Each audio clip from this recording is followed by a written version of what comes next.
Hello, everyone. Welcome to Dungeons and Dragons Season 3, Episode 2 of Kara Tour, Sins of the Father.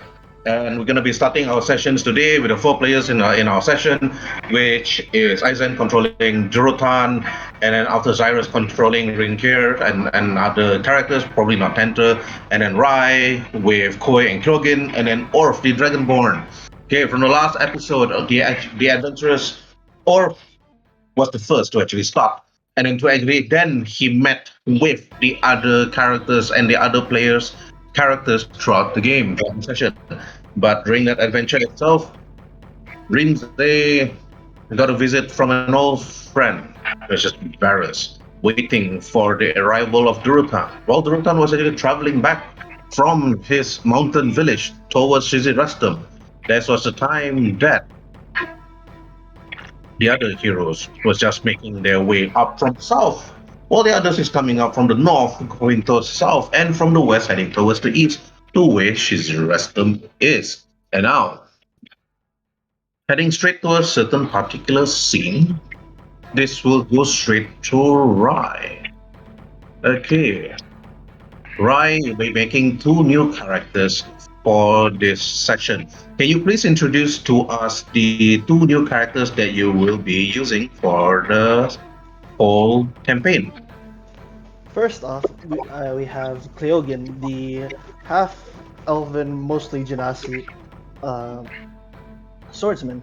Though swordsman in with lots of air quotes, as his body has come very weak after months of torture after being captured by the cult. But thanks to being rescued by the other character, Koi, he is indebted to her and is currently following her in her sort of internal pilgrimage.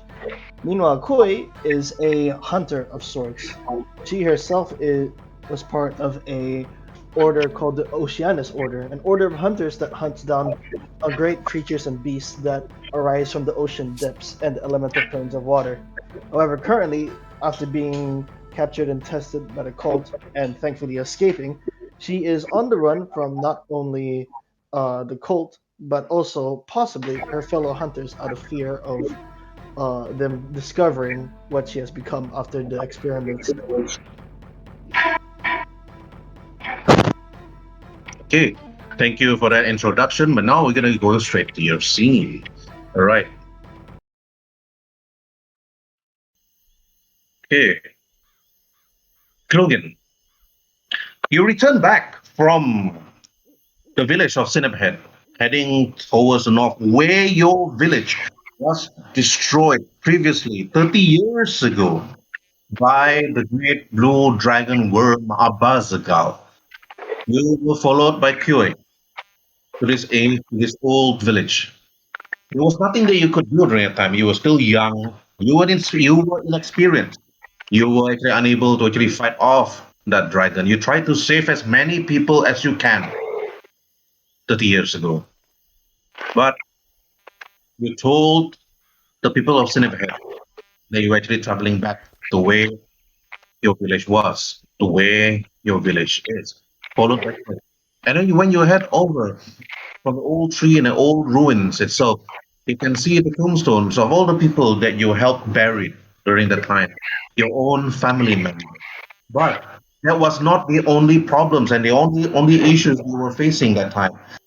But it was also then that during 30 years ago that the cult of the dragon slaughtered many, but also captured many from within the village. And you were one of them. But you fought back. You learned to control your abilities. You were trained, of course, by them, but you used that ability to go against them, escaping from the cult. You young. But then, travel the lands as an adventurer. There was then they actually met Koi throughout her own journey and her own adventures. But here, within the tombs itself, you can feel the strong wind blowing through your face, your long silvery hair. You can feel the calmness from the ground that you're actually standing on at currently right now. Koi just stand there looking at you, curious, but knowing that this home, your previous home, that does not have a name at the moment because names are easily forgotten.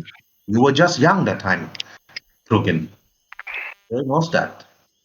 But as you stood there looking into the grave, those that you know before you returned back, this land itself has already been dread by complete darkness of the evil that actually shrouded the whole land itself.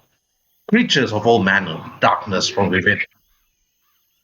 You can feel the calmness, but yet you can also feel the darkness. For both you and Koi know that standing here any longer, perhaps even if you try to make time, it might be too dangerous. The creatures of the night prey on those that are weak, and there are only two of you. Even then, it'll be quite difficult. Okay, before I continue with Krogan and Koi, there is a background noise. I'm not sure from who. Please mute yourself if it's not your role play session. Okay, now, Kirai, I give you a chance to actually play two characters. Two characters is only for advanced players. I treat you as an advanced player. Only few people are able to control two to three multiple play characters at the same time. But those are very, very few. So when you role play these two characters, try to change your accent a bit and move that. Krogan is gonna say this, Koi is gonna say this, Chloe reacts to this, and then Krogan reacts to this, but you have to say it with a different, slightly different tone on accent, so that people like myself and the players and also the audience would know that which one are you playing. Okay, now right, going to Krogan and Koi. Krogan, what you gonna do? Cleogan sort of looks around the area, taking a deep breath. Freedom. It's unfortunate that this land could not experience such melody.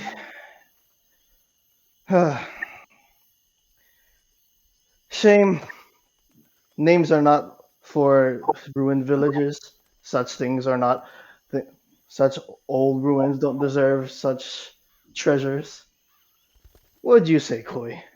He turns towards Koi as she sort of stares blankly, mostly at the surroundings, but her attention is a little bit settled on the gravestone. Well, I do believe that death is, of course, a natural part of the cycle. However, Cleogan, we've been standing here for hours. I would very much appreciate it if we can move on. I understand their situation. However, our mission is something where we cannot afford to simply cry over every single misstep.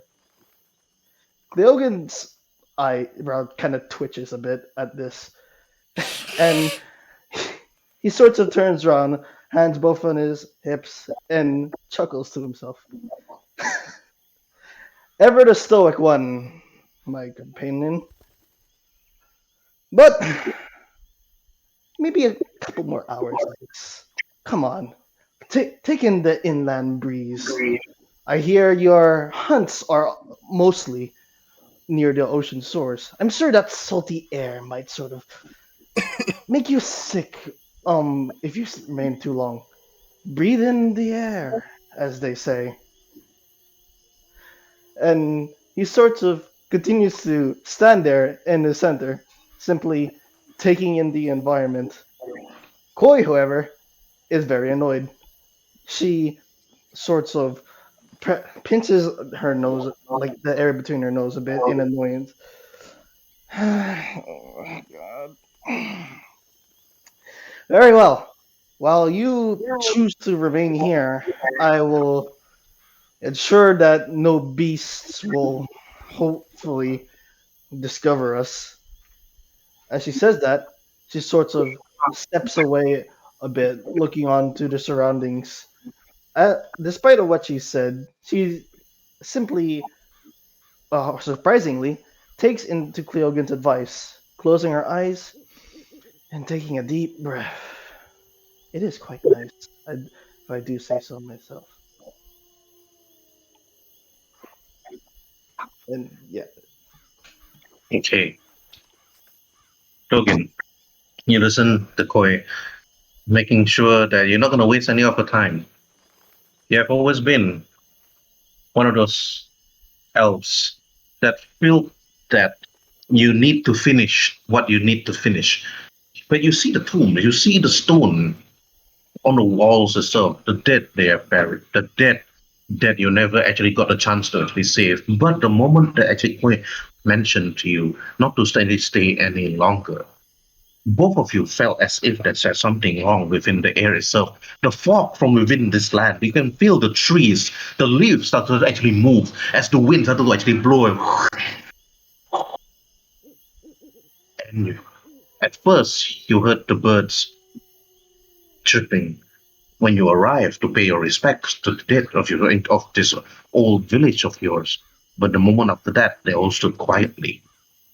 You look to the left, you look to the right, both you and Koi, you feel uneasy at first. Roll for perception, both of you. Both Koi and Clogan. Cleogan goes, left to right. Perception, PPP. And here goes Koi.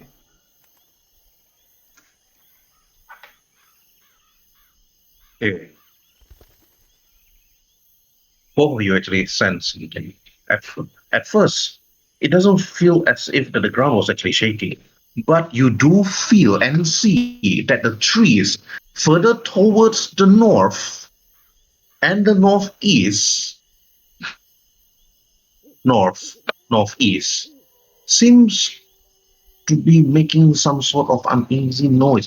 Splashing sounds at first, splash, and then thump sound after that. And the trees started to move, but not as if they're moving as if the trees are alive, but the trees are actually being pushed to the side. And for Clogan and Koi, both of you then notice a creature emerging from the swamp itself. In the distance, growling with its thick, chitin scales, its mandible teeth like jutting out from its mouth. It seems to be growling and looking left and to the right. But other than that, to the northeast, another creature appears, growling and then looking at each other, looking at it. Seems to be bringing and dragging a club on his left hind hand, furs like hair, with his long snout mouth with sharp teeth, looking at his direction. Did not notice both of you at first, because you're quite a distance away. But both of you do not even try to actually tell them, actually bring attention to yourself. You see two trolls, two different type of trolls emerging from the forest itself. Large creatures such as this hunting food in this land, mostly hunting for unfortunate animals that seem to be getting too close or injured from its attack, or any unfortunate lonely travelers that just seems to be in its wrong time and wrong place at the wrong site. So, Krogan and Koi, what do you two want to do? Koi, oh, Koi starts to turns. Please tell me you're not so dense as I realize. Cleogan turns, his eyes filled with a slight sense of sort anger, or rather annoyance. And he simply replies, "Of course." And simply to say, I am not quite a fan of this. Well, milady, what shall we do? Koi sort of turns towards Cleogan, holding out her weapon. Shall we begin the hunt? Or simply observe first? Cleogan Roll thinks for to insight, himself, both of you. right? Once again, Cleogan first, and Koi Okay, second. Krogan. Okay, all right. Okay, Krogan, you believe creatures such as this shouldn't defile the lands of your ancient ancestors. They need to be skilled. But you think to yourself, that's only you and Koi. But you also want to actually chase this creature away from this land that you actually see home. But for Koi, you see Krogan is like willing and then holding his weapon, waiting for a time to actually attack. But you are unsure, Koi. There are two types of trolls here. Two different type of trolls that you're unsure if you can actually take them down. But you will also prefer to actually observe what's going on first before actually engaging. The teacher have not noticed both of you since both of you are actually hidden by the ruins and the trees. So, Koi and Krogan, what do you two want to do? Give me a second. Hold up. I'm just double checking something. Hey. Actually, Cleogan sort of answers. Koi, show me that trick that you were gonna do. I wanna see what these two brutes are doing on this land. Koi sort of nods a bit. She holds. She sort of swiftly does a quick gesture, casting invisibility on both herself and Cleogan. You cast a spell. Invisibility. It disappears from sight. And then, what do you want to do? They will both simply try to observe what is happening. Koi sort of taps. Well, uh, Koi draws on the ground, seeing as they both cannot see each other. Koi draws on the ground an arrow pointing towards the up top right troll, simply trying to and writing that she will be the one to watch that one. And then in response, Cleogan tries to draw a thumbs up on the dirt. So in that sense, Cleogan will watch this one, and Koi will watch the top right one. All right. Okay. Well, both of you observe with the spell visibility. You see the two trolls started to actually growl at each other, and then they start charging at each other, and then you feel like two huge giant behemoth just fighting and clawing at each other.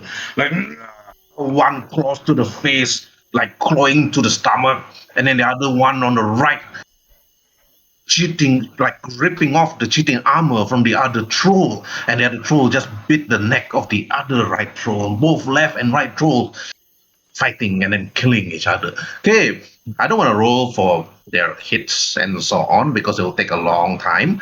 So, right, I want you to roll a d100 for the left one and a d100 for the right one. Left, right.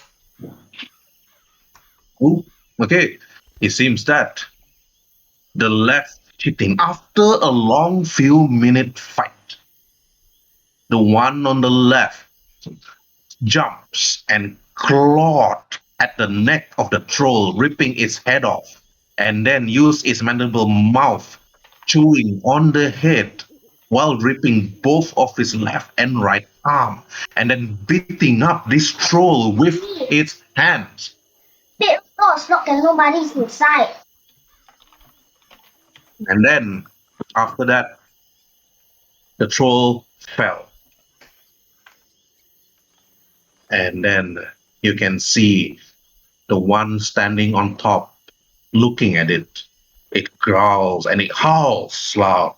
And then you see it slowly drag the troll by the leg and then slowly move away. What do you two want to do?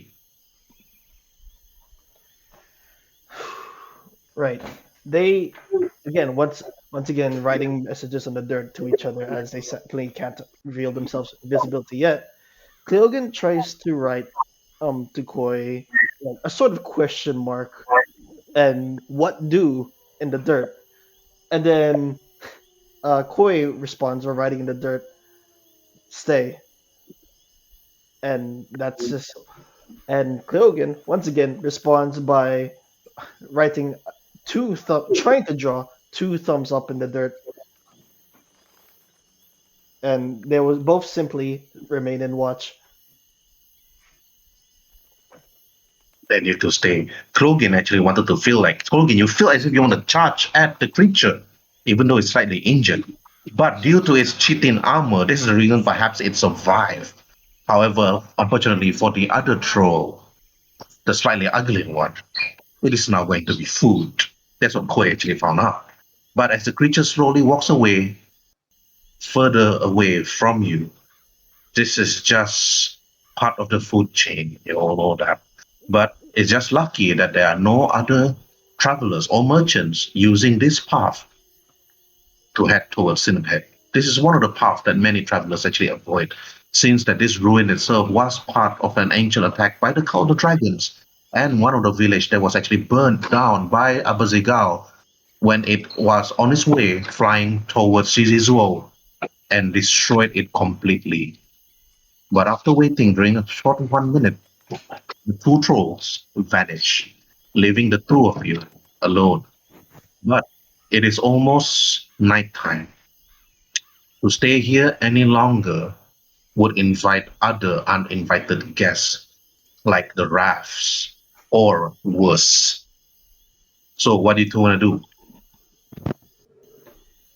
Well, first off, Koi, understanding that the threat is seemingly gone, she removes the invisibility spell to reveal that Cleogen was sort of doing offensive hand gestures towards Koi, and he quickly, swiftly hides his hands behind his back and shyly steps back a bit. Cleogen sort of just chuckles to himself. What's the plan?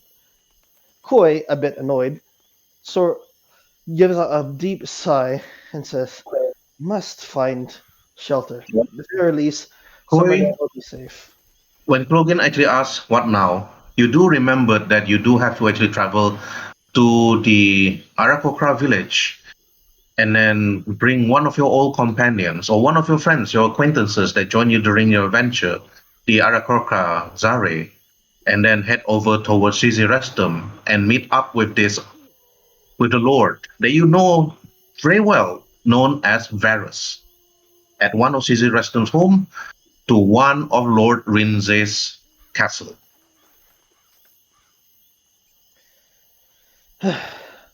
Well, let's just continue with the original plan. We head to the Arakokra village. You have to act swift and act fast. The sun is setting, and unfortunately, I am not strong enough to defend, much less yourself, including myself, against the beasts that come out during the dark. So, get up, you lazy piece of shit, and let's move. Okay. Logan promptly says, "Aye, aye, ma'am." And can we not talk about what we just saw? And Koi, ignoring him, proceeds to walk towards the direction of the village. Okay. You, Krogan and Koi, after seeing that event of the two trolls, not wanting to stay any longer, then the both of you quickly went towards the northeast, heading towards the village where the Arakokras village is. Okay, roll for. Okay, wait for a while. Let me open up a character sheet.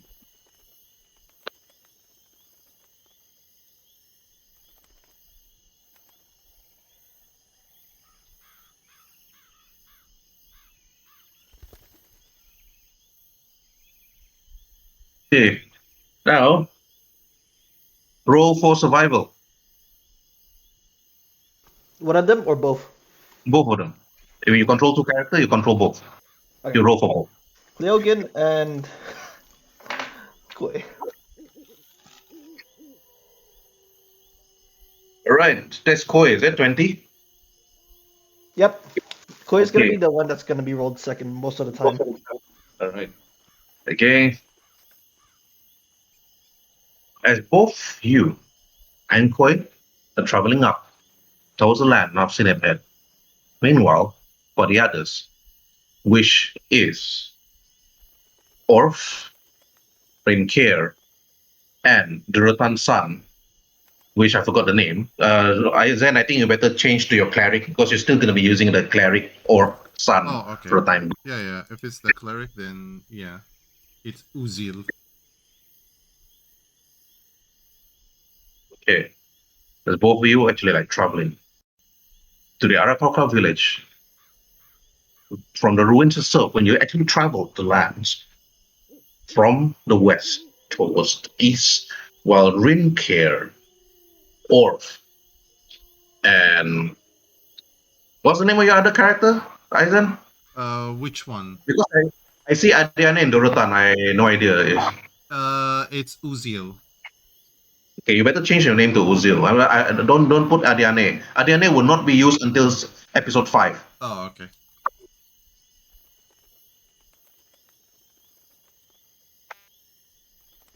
Okay, Uzu, not Uzil. Uzu. Okay, all right. And Uzu, because you got so many characters, I can't remember all of them. Okay, so Uzu, I travel from the south towards the north. But as you all were traveling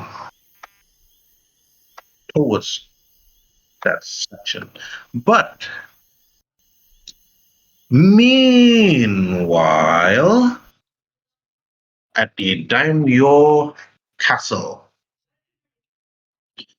Rhin'zey, as you were busy talking and then drinking and sipping tabaxi green tea with Varus and you just been enjoying the time. Amara, your wife, been serving the tea because you don't have actually you don't have servants. You don't need servants. Even for a house this big, mostly your children are more taking care of it. You do have a cook, but your cook is just mostly like mostly just stuff. But your gods themselves is also making sure that they're actually protecting your village while you're actually looking after your own children and also looking into the fief.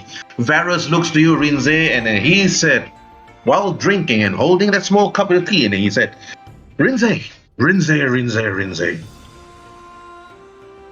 Yes, what's going on? Yeah. And then he like, It's just tea, it's not like it's wine. The tea. I love this cup. I love the way that you actually treat. She's arrested while I was actually away to Karatur. But I found out one thing about your bloodline, my friend. About your father. I have a father? Oh, yes. If you remembered. He's like, he points to you, his fingers like dangling while holding a tea. He's like slightly, well, he's not really drunk. He's just like trying to think. You see his face. He actually twists his white long hair up, showing off his like white brow. And then he said, when I traveled to Karatur, Varus speaks out. His face like a bit like serious, but he's smiling at the same time. The reason why I traveled to Karatur is to make sure to know about your bloodline, Rhin'zey, and also to know about the sword, the dragon sword, the Daikatana that you hold so dear up until now. But it seems that your father gave you to Lord Lion when you were young, just to keep you safe from the clutches of the Oda clan. And also the Phoenix clan at the same time.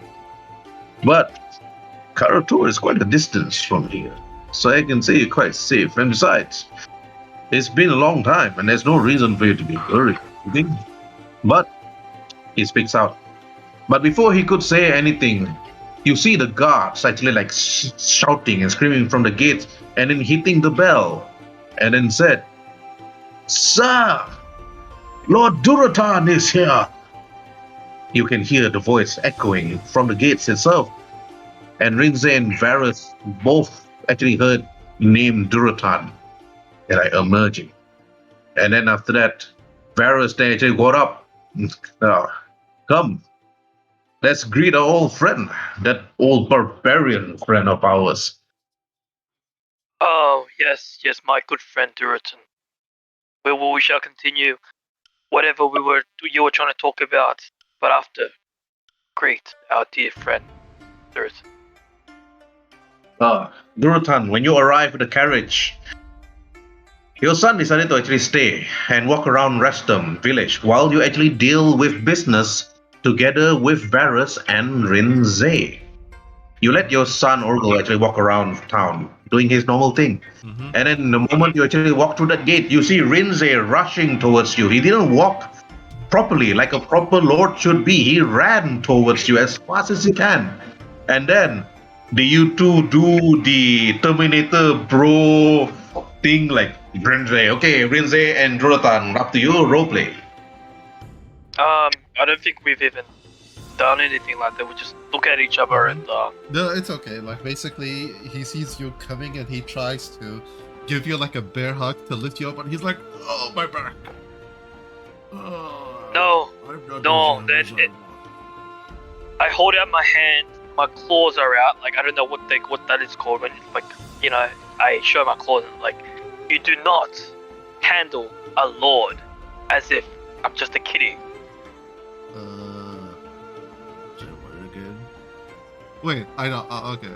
As soon as he heard you say... Okay, out of character, we're just trying to, because like, you know, Herb trying to get us to do something, like a friendship kind of, so it's like, we'll just do something like the light roast of each other.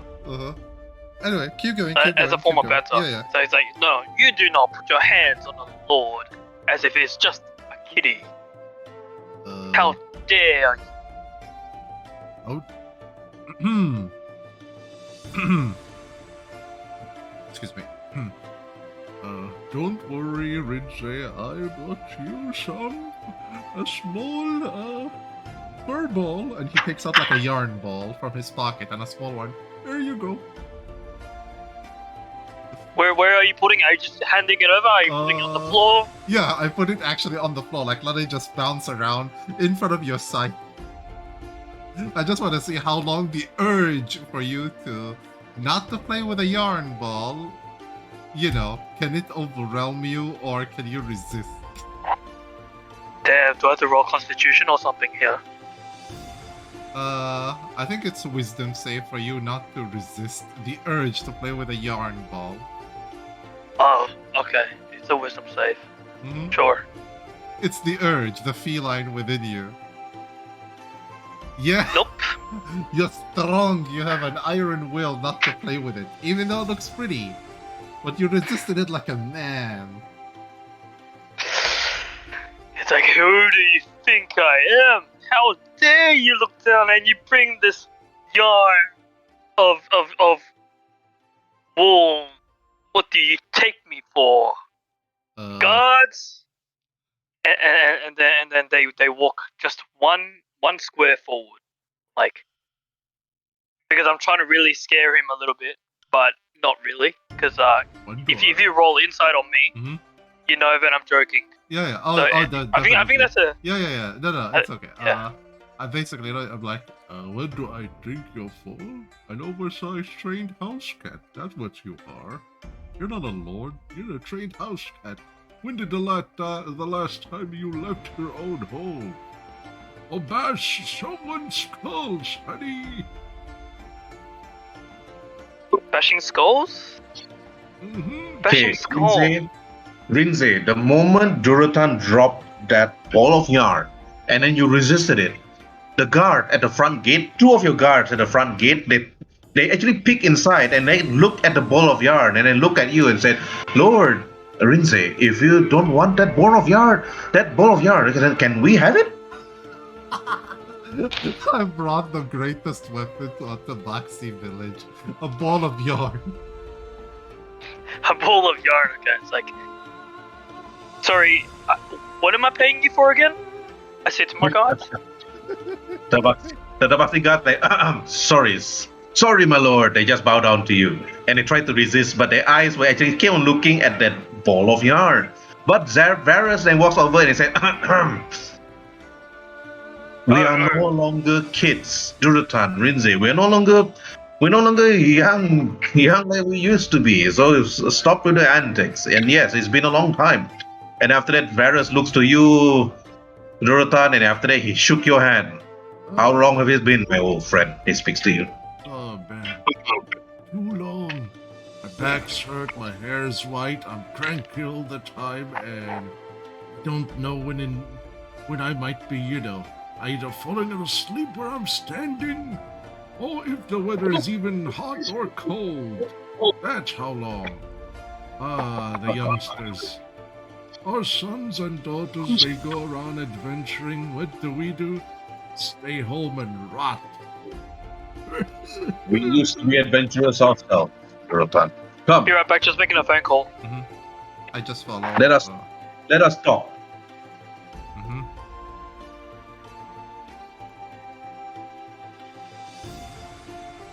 If you want them to sit on top of the cushions, press Alt when holding the individual token. It's okay. Alright. Right, you all actually said. Varus then turns to you and he said, so tell me, how's with the children? How's your wife? Pretty much. We're good. All my kids are grown up now. They're running over the lordship in my stead. I still make important decisions, but they're, taking care of the small stuff so that it will not hurt my head. I miss adventuring. I'm too old to crush someone's skull. And honestly, I can't even crush an apple anymore. That's how weak I am. Varus laughed. I may be weak, I may be frail, but my magical spell is strong enough to even destroy mountains this time. But that is how far I've learned. You can't swing an axe every day, Durotan. Your strength and your constitution against viruses, against disease, will sooner or later take its toll on you, both you and Rhin'zey. But magical spells like mine, they do not falter, they do not wither, they become stronger. Just like a tree planted on its roots, it grows ever larger. But since that we are here, he turns to Rhin'zey and turns to you. Then he speaks out. But there are many things actually one would like to discuss with you, but not all of those are going to be pleasant, of course. However, while we wait, it's like he turns to look at Rhin'zey, and in the moment he talks to Rhin'zey, you see the caretaker, one of the maids, heading over to the room and then serve you tea, and then also sake at the same time. She looks to Rhin'zey and then looks to Varus and to you. She bows her head. Here you are, sir. She speaks out softly and then walks away. Huh? What? The- She just came in and just said something? No, she said she gave us tea and sake. And she said, Oh. "Here you go, sir."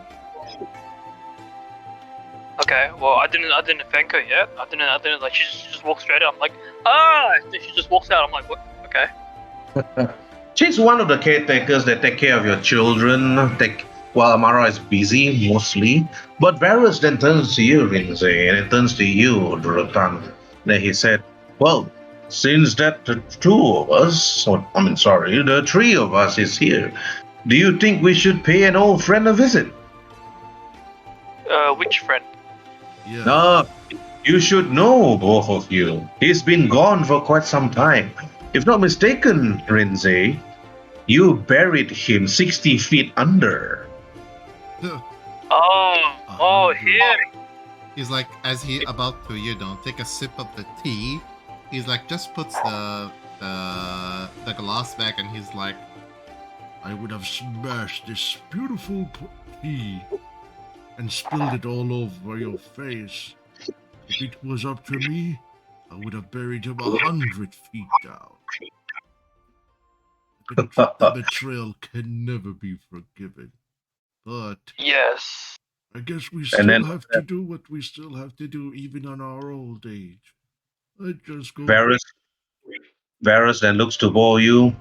It's been a long time since you two paid a visit to him. If I'm not mistaken, when we built this place, when both me and Rhin'zey, both you, all of us, Durotan, when we built this city together, all of us, with Zakaria and Elgin, I'm not too sure what's taking Elgin and Zakaria. They're taking so long just to come. But it is best that you do not follow us, of course, to actually visit him.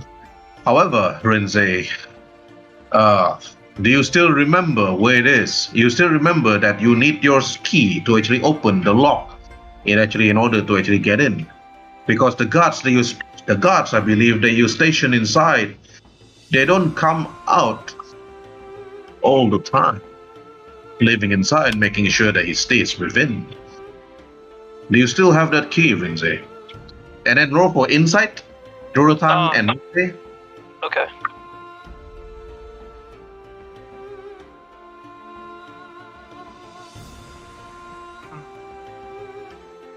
You want me to roll insight?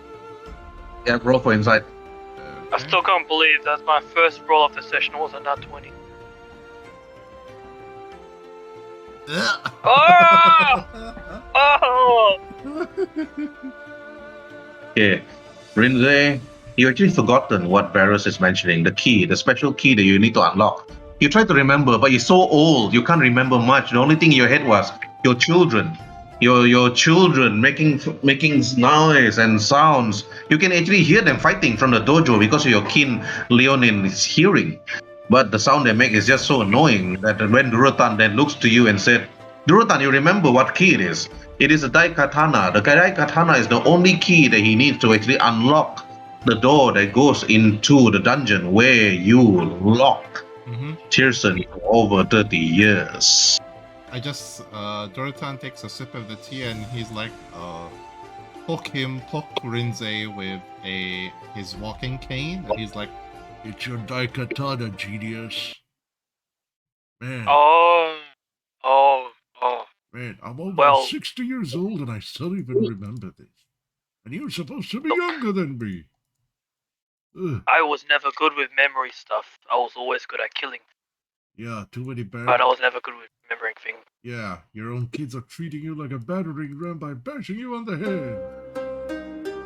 Ugh. My kids make me proud. Yeah. Just bring the Daikatana and unlock the damn thing. How can I tell that Varus? Yeah, Varus is telling the truth and he's not trying to steal it or try something shifty. Nope, your insight is too low. Durotan actually knows that it's a blade, but there's no reason for you to actually doubt Varus. Okay. He has been helping you for the past 30 years, building Cheesy Restum, building a wall around the city, giving your people food and shelter. And even if you try to roll insight against him, it's disadvantage with -5. Okay, yeah, that's essentially impossible then. Yep. You have no reason to doubt Varus. What? You got up? Another screen. You got up, Okay. Rhin'zey. You went up to the first floor, head towards the altar where you worship your Lord Lionel. You pick up the blade from the first floor and then went down to see Varus and Durotan already got up from their kneeling position and then looking at you. And then Varus then turns to Durotan and then turns to you and then said, "So, are we ready to go?" Yes. Can I take my son with me? Oh, Varus looks to you. Which one? All of them. All of them? If I'm not mistaken, Rhin'zey is not here. Well, whoever's here. Again, I'm old. I mean, some of them are here. I don't know which ones are not here. But, they are here. Some of them. Yeah, the only one that's here is Rin'Muir and Rin'Tel and also your Daughter. Yes. Yes, I'll take all of them. Okay. Alright, you waited for a while. You actually asked the guards to actually call them. But Durotan and Varus also waited for them all to actually appear. You will see your son, Rin'Muir, and Rin'Tel appearing, but you don't see your daughter anyway. Well, I call out, where is my daughter? Where is Amara? You see your son, Rin'Muir, said, "She's late again, Dad. She's always been like that, quite slow. She's always been slow." And Rin'Tel looks at you and said, Well, you can tell her, Dad. You can tell her too, brother. She's really, really slow. I'm surprised she's still. Well, she's our only sister. What can I say? And besides, Rhin'zey is actually going out adventuring again. Typical. I mean, we can do our own adventuring, but Rhin'zey always like to do his own stuff. Where is that guy anyway? Where is that Leonin? But Rhin'zey, you see your two sons, and then the both of them looked to you and said, "So, Dad, where are you taking us? On another adventure, perhaps?" I guess you can say that. Yes, you can call it an adventure. You're gonna be learning quite a few things on this trip. Varys looks to you, Rhin'zey, and then Varys and said, "Are you sure you want to bring your son to see him?" My sons are now old enough, or at least old enough to retain the knowledge and understanding of who our friend was and what he has done. I'm ready to tell them the story.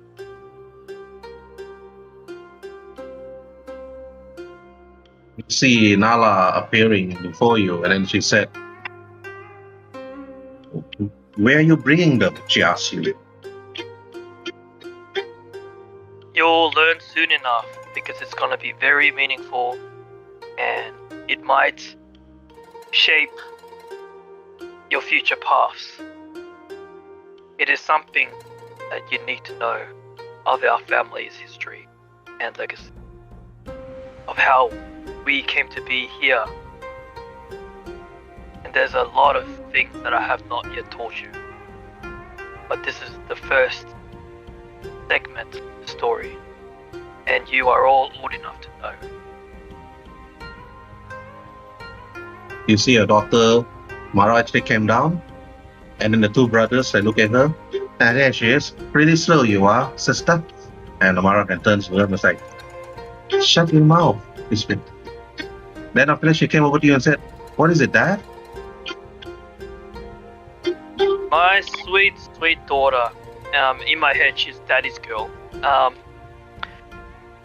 I'm here to not just take you on a little trip, but to tell you a story. And this is one of the most interesting ways I can tell you a story. And I'm pretty sure that this story is also going to shape the things that you are going to do in the near future, for you to carry on our name and our legacy. There is someone I would like you.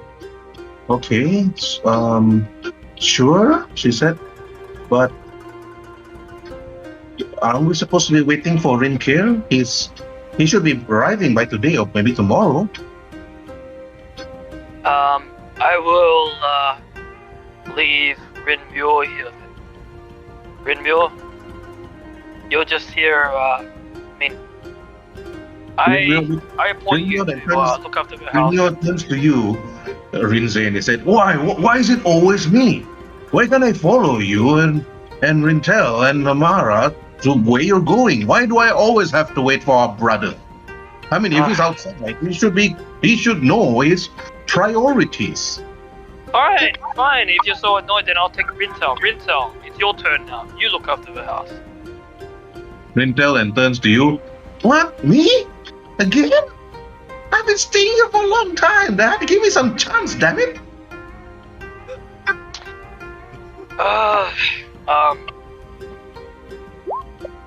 Somebody's gotta stay here, and I'm like, look, Rhin'zey, if you remain here, I will bring back something very, very delicious on the way back, as a way of me saying thank you. Roll for persuasion.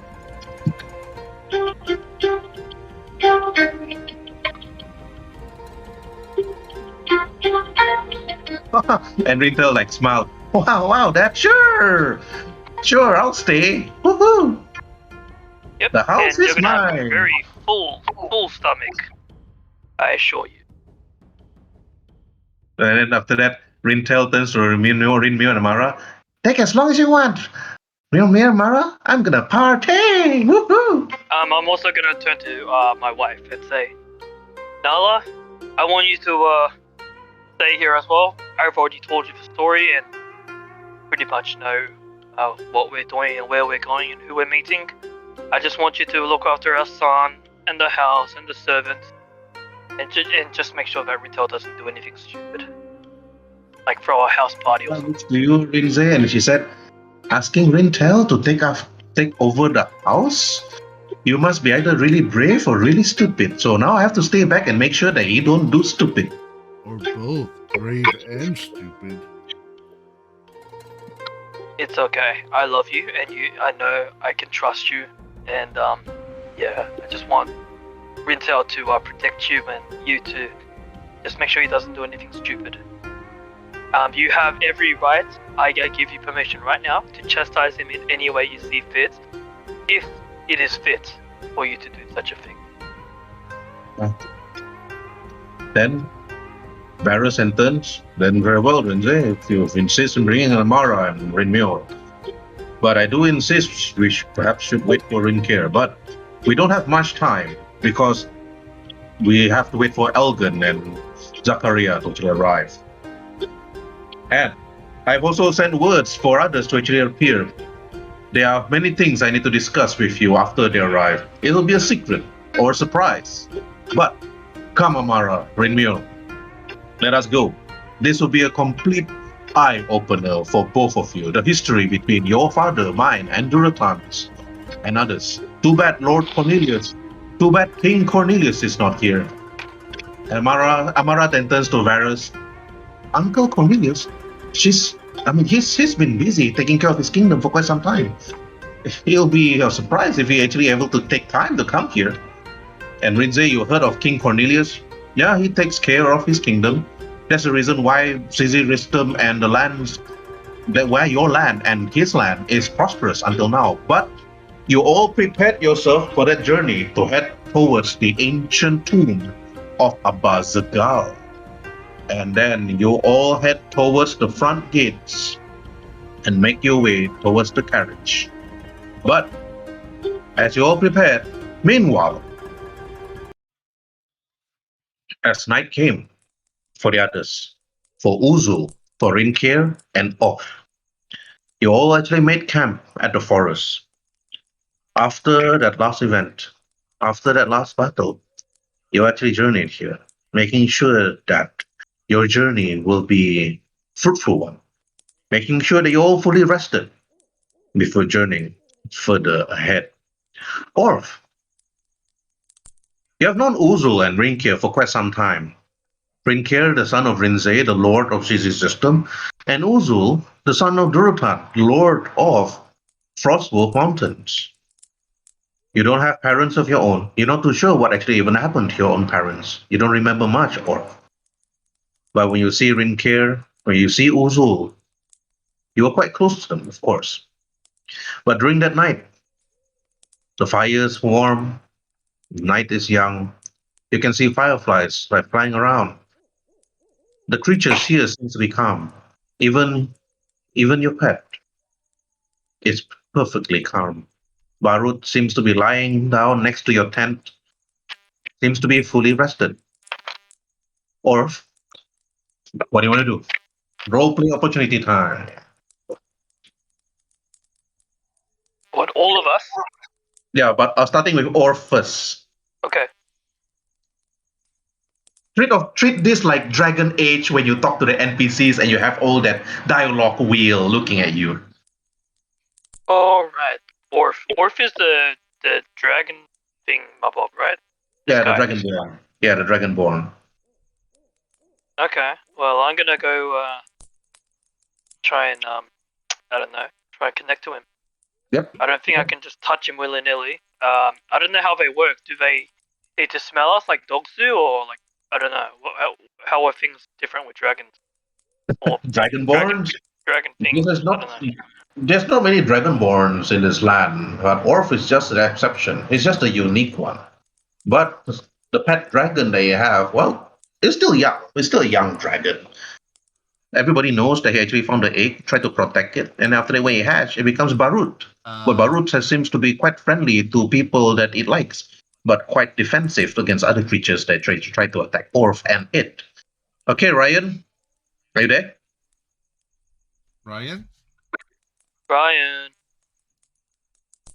are you muted? I think he's muted. I don't see his. Sorry about that, ladies and gentlemen. One player got disconnected, so we're gonna be getting back to his scene once we get him back online. If he gets him back online. Anyway, continue. Right. Logan and Cole. It took quite some time to actually reach the Arakokra village of Ara. When you arrive, you can see many of the Arakokras actually flying around. You can see the guards at first flapping their wings, roughly about 60 feet away on top of you. And then after that, they just flew away, knowing that you are here to pay actually a visit and you're not a threat to them. And apparently, you have actually you actually know this village of Ara for quite some time now. And you have always paid a visit here from time to time, but you're just here to actually meet your old friend Zare to see if he's actually able to actually join you in your journey to Sisi Restum and meet up with Varus. But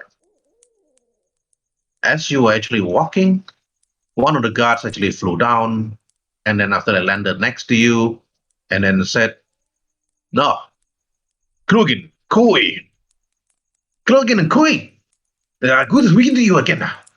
So, here to actually do your summer shopping as usual, or are you here to actually meet Zare?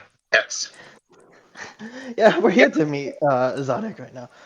Excuse me, I'm quite tired from the trip. Koi was quite ruthless with me. She wouldn't exactly let me, rest. She kept on marching so long, quite tired.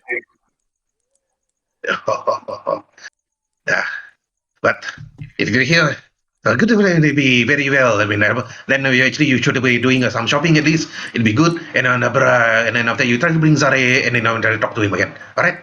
Ciao. Goodbye. See ya. Yeah. You always try to figure out how these Arakorkras try to speak. Even though try to speak common, but their common language isn't very common. It's so uncommon to you. But you try to actually make do. Koi gonna is saying, I honestly could never understand whatever they say. But something about shopping, I think, is what I heard. Regardless, let's just try finding him. You know where Zare lives? Zare lives at one of his house further towards the northeast.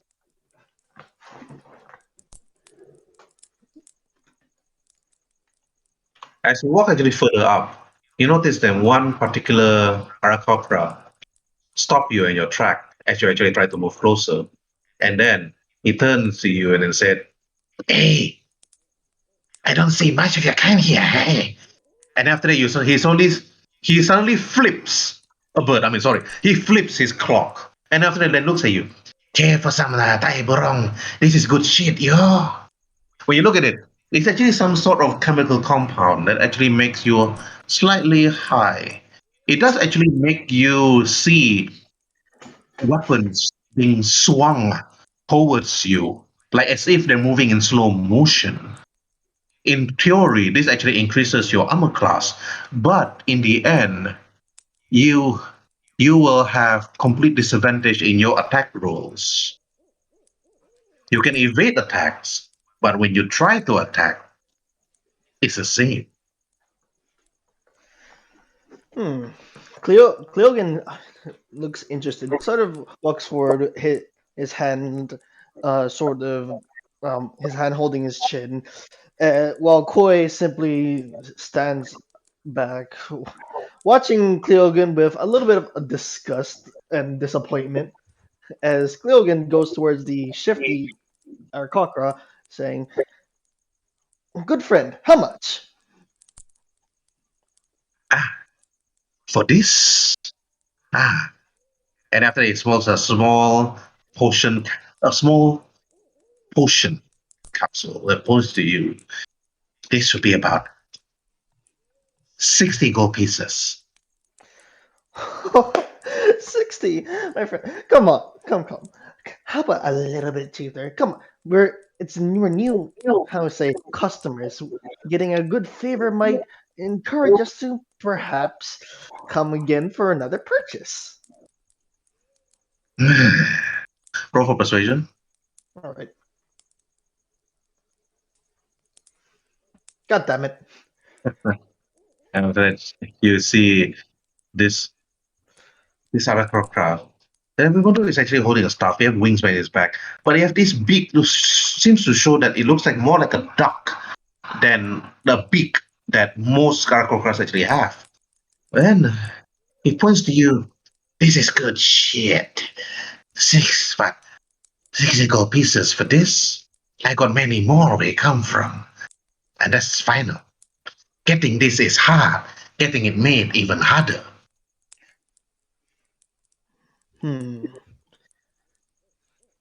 Let's see.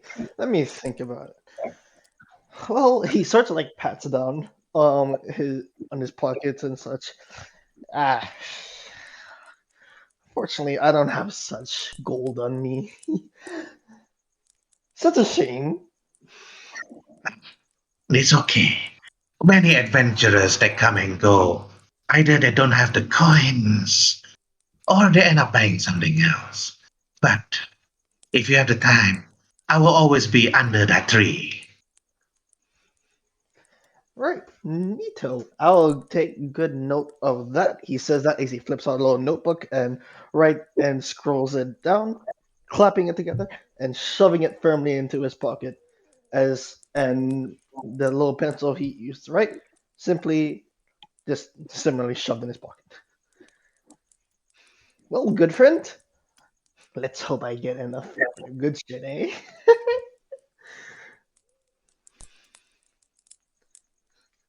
Okay? Koi, sorry. Koi approaches Cleogan, her hand firmly on his shoulder, crushing it a little bit, as she firmly says, "Cleogan, enough of your antics. Let's go." And firmly dragging him away. All right. And after that, you just move further forward again to where Zare is.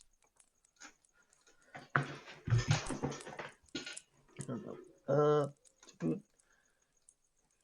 northeast. All right. Assume it's this one. Yeah. Okay, when you arrive at Zare's house, you knock on the door. Tuk, tuk, tuk. Then you can hear his voice, slightly faint. And he says, "Coming!" Wait. Let me repeat that. I need to role play exactly like Arctic. Coming!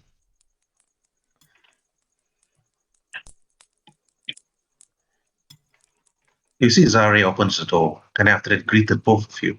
So you see his face, it's actually his expression of happiness, his expression of adventure. He speaks out. Well, More my friend. adventure. Yes, calm down, says Cleogan, still being held firmly by the back of the neck by Quora, as he is sort of slumped on the ground. Um, yes, adventure. Um, we do have some business to attend to, and one such business is picking your wonderful self up. Ah, hmm. Then Zari then looks at both of you. Ah, need to speak to. I need to speak to the. I need to speak to the Lord, the Harakokara Lord, to see if he is willing to let me go. But while I speak to him, perhaps the two of you should walk around my village and see if you got anything if you like. Quark sort of like steps in as soon as um Cleogan tries to open his mouth. That sounds like a wonderful idea. I'm sure this imbecile will be happy to take a stroll around the village. Cleogan sort of like wincing in pain as she sort of tightens her grip around the back of his neck. Cleogan tries to muster out some words. Yeah, yes. Ouch. Cora, can you please stop? Um, yeah, we'll be fine, Zara. Thank you very much for and good luck with the Lord. Oh Sarah God, can you stop? flew away while you two are also dealing with other Tourism. situations at the moment. All right. Okay, now, Logan Koi, what do you want to do? Very least. Koi starts to drag Cleogan around. She's pretty much just dragging him by the back of his neck. Cleogan sort of trying to yell in protest, but knowing that it's probably not a good idea to yell at her. And she drags him towards this area here where she saw some sort of stands as she walked past.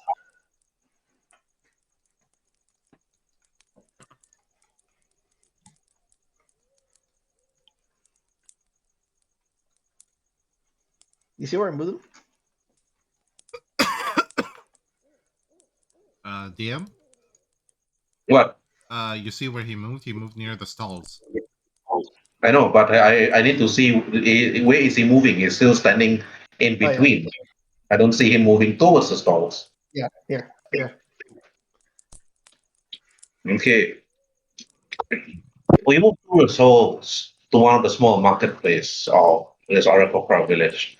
You can see a Kenku with goggles on his head, some belt, it's like a belt with all the potions around his waist. And after he slowly turns to you and said, welcome to Ricky's Potion Cart. I travel the land in terms of selling my wares to adventurers such as yourself.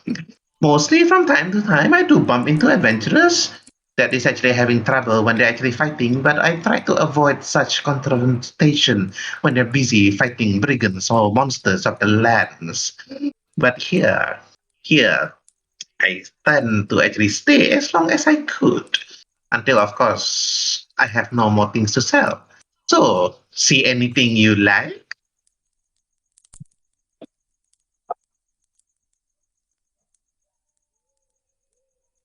He shows to you a number of potions, healing potions, and many other potions.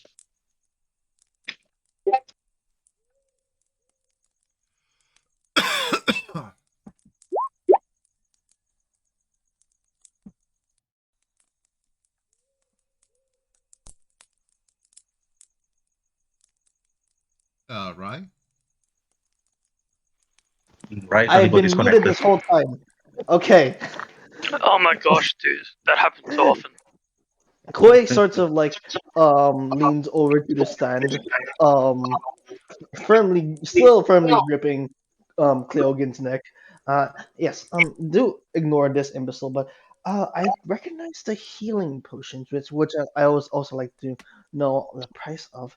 But can you please tell me what these other potions may be? Ah, well, let me show you.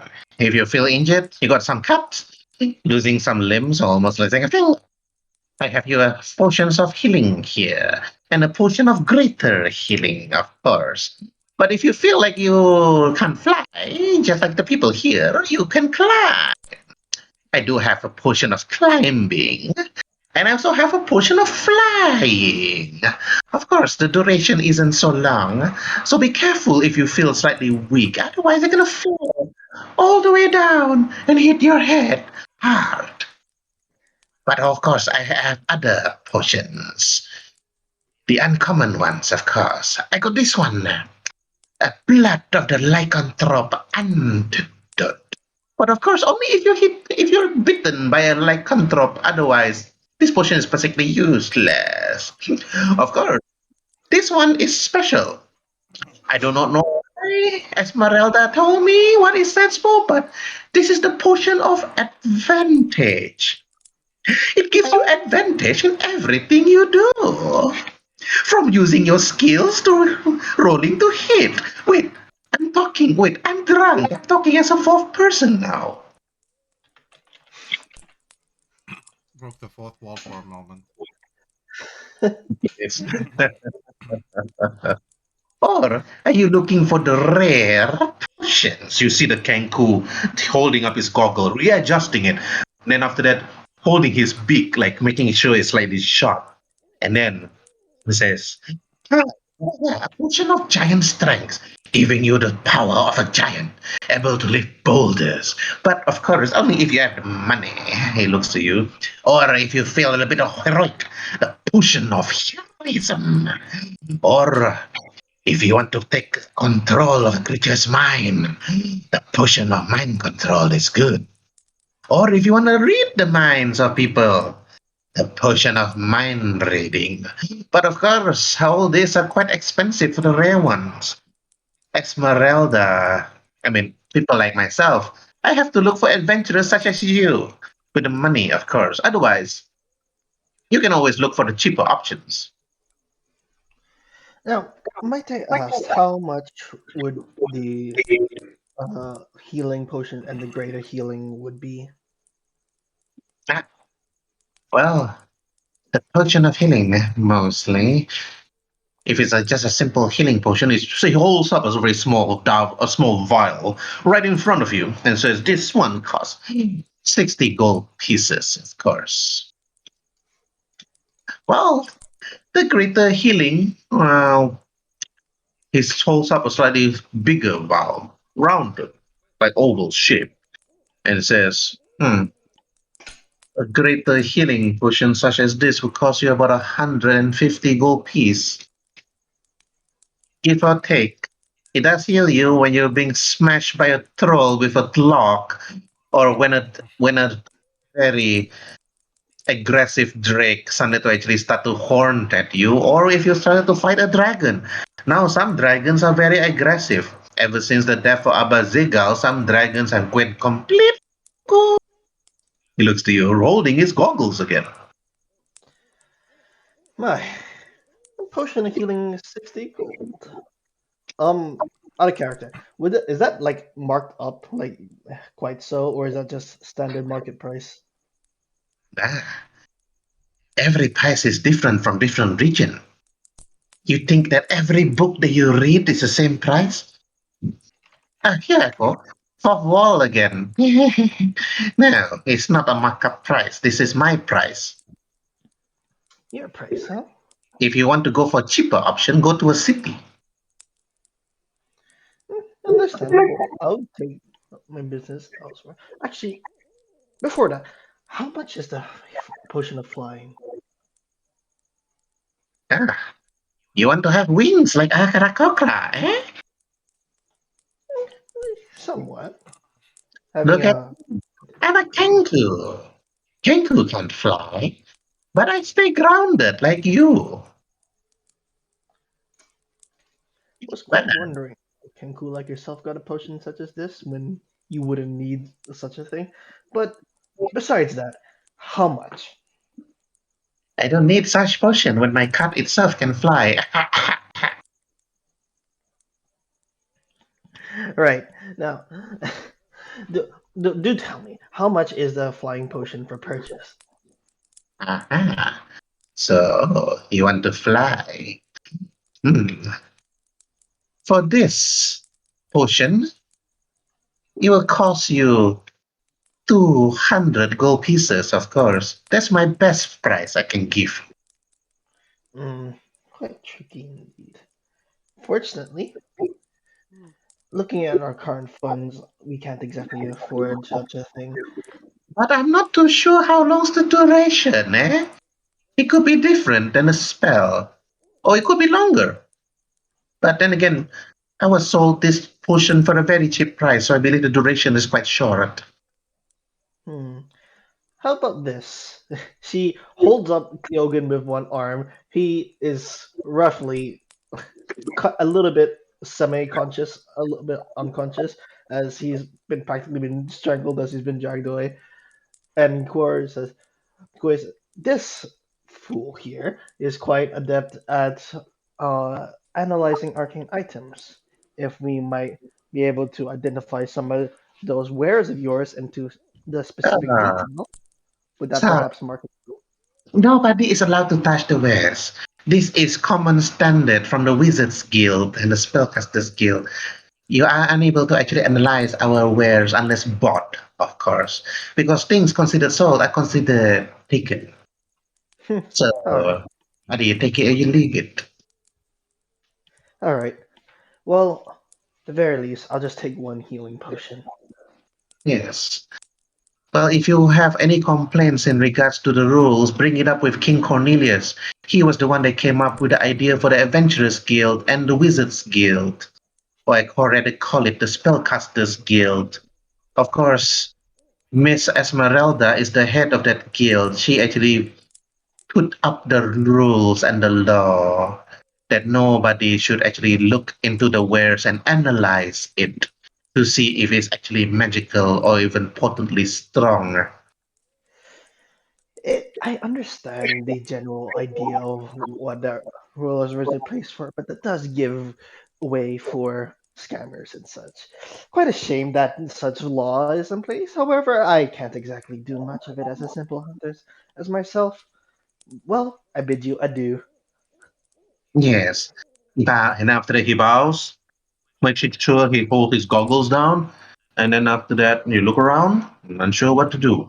But, okay, Clinton or Zare, since you're here, your character is the Arakokra Zare here, Okay. talking to one, talking to the Lord of all the Arakokras here at the village of Ara Ara. He holds his stuff, his wings are pink, his feathers are pink, with blue tip at the end. He seems to be looking at you with stern eyes, and he said to you, Zari, and he spoke.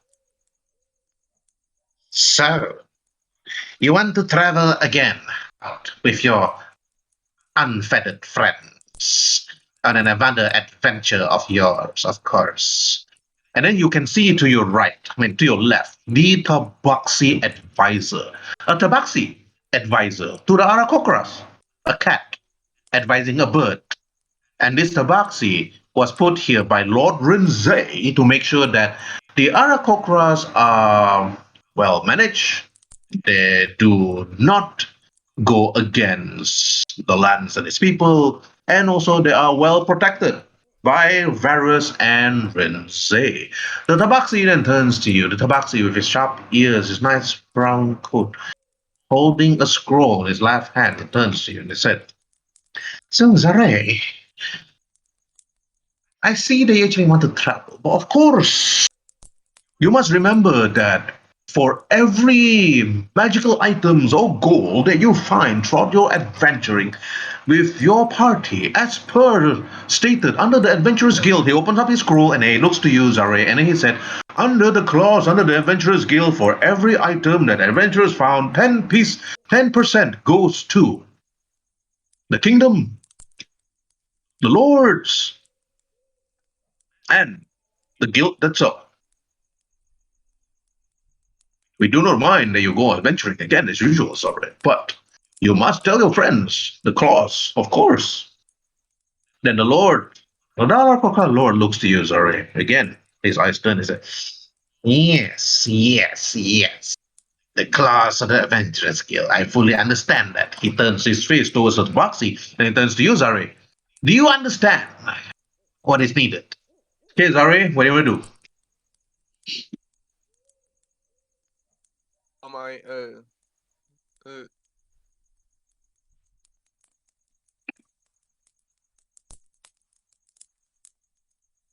oh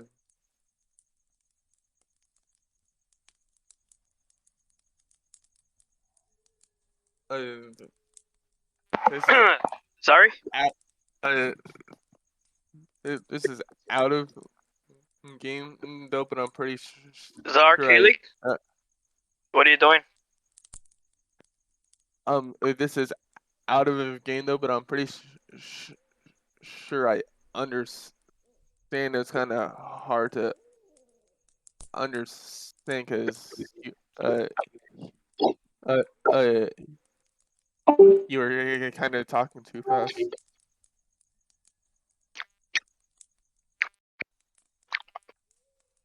Hello. I'm listening. Oh, this is out of game though, but I'm I pretty have not sure picked up any of that. Same here. Mhm. Hey, explain. I want to hear. I am pretty sure I understand. But it was kind of hard to understand you a little.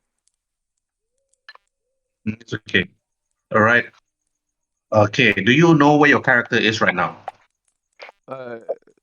He's in like some type of like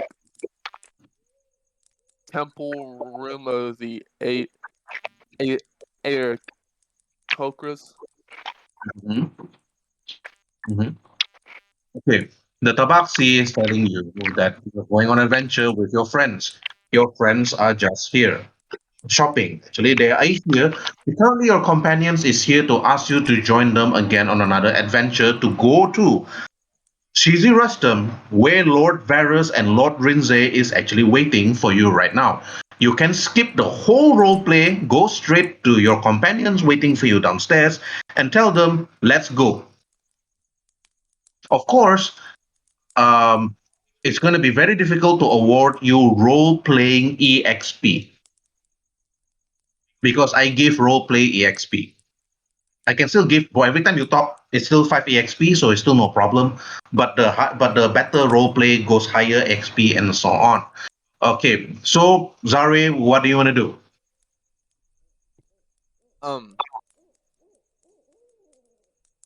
I will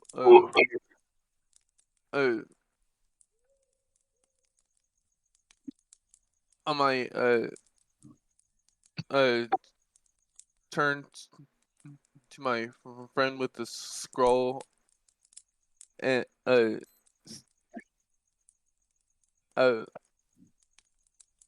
ask if I can look at that scroll to see exactly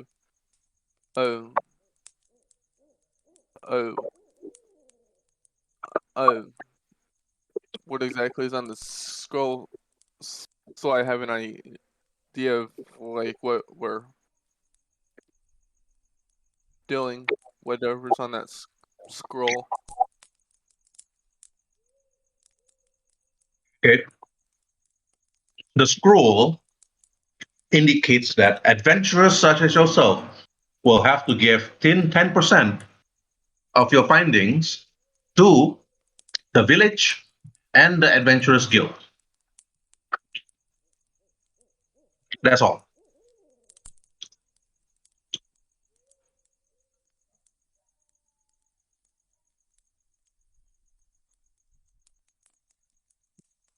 Uh,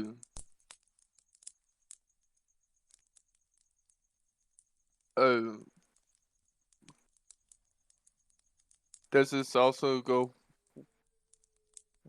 for our other team members, or is it just me?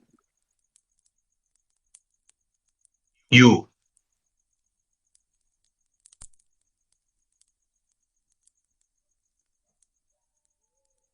Okay, I understand. Mm-hmm.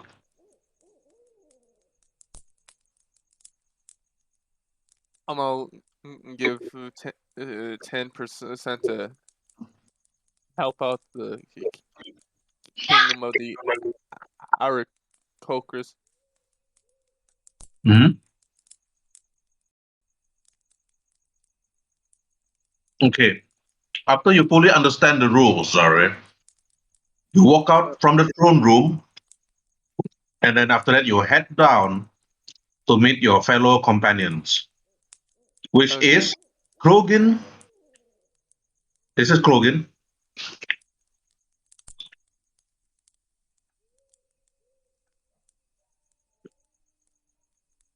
and Oh, that's cool. Koi.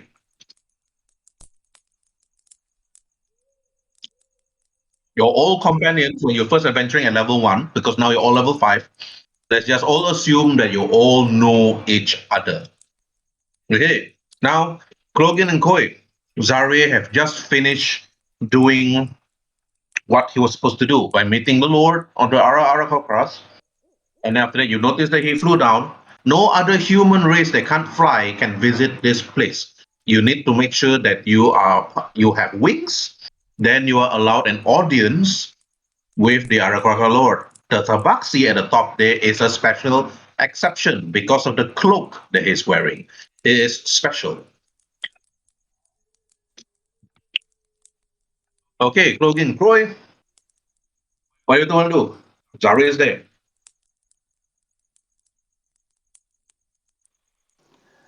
Koi sorts of like approaches Zari and says, I assume the meeting with the chief went well.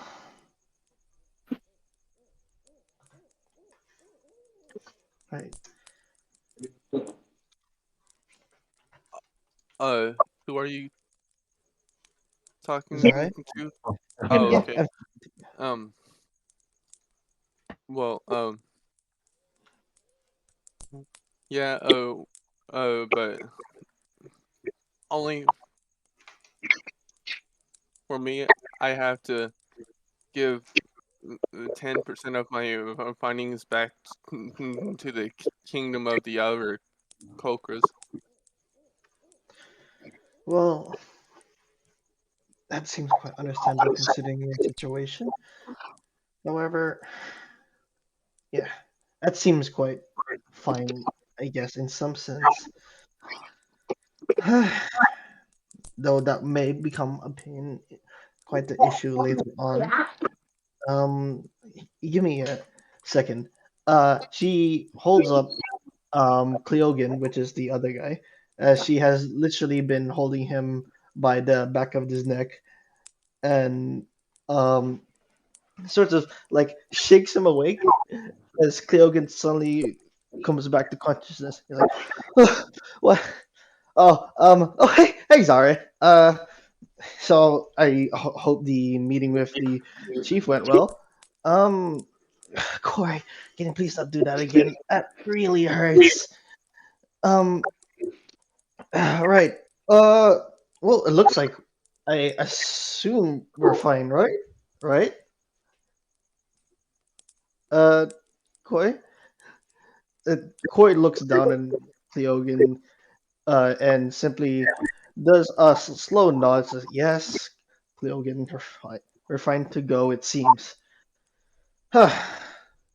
Well, Zare, I do hope that you have your equipment packed and ready to move out as soon as possible. If not, then we'll be happy to wait. Ain't that right, Cleogan?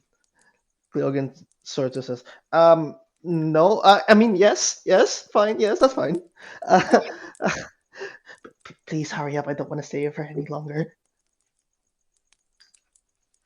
Okay, let me, Zari, if you were already fully prepared to leave, then we will move out to leave now. However, if you still have things you would like to grab from your home, then you will be happy to wait. I might, just have to grab my pack for my room and we'll be able to head out. Yes, being prepared will be help increase your survival by quite the amount. Uh, so, where's my room at here? Follow the ping.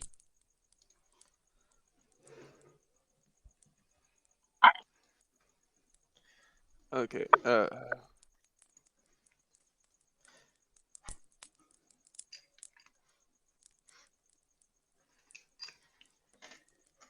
You remember how to I said follow the ping, where's that last ping at? Cause Oh, okay. I was going completely the wrong way. Yep, it's okay. Get used to my isometric games.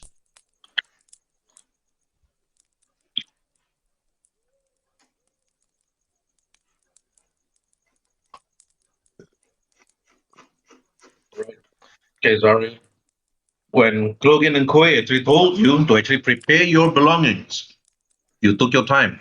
It took a few minutes to actually take what you need. Your backpack, your weapons, your armor. You strap it on. You wore it. You get ready your weapon. Actually put it on your scabbard. After that, you're done.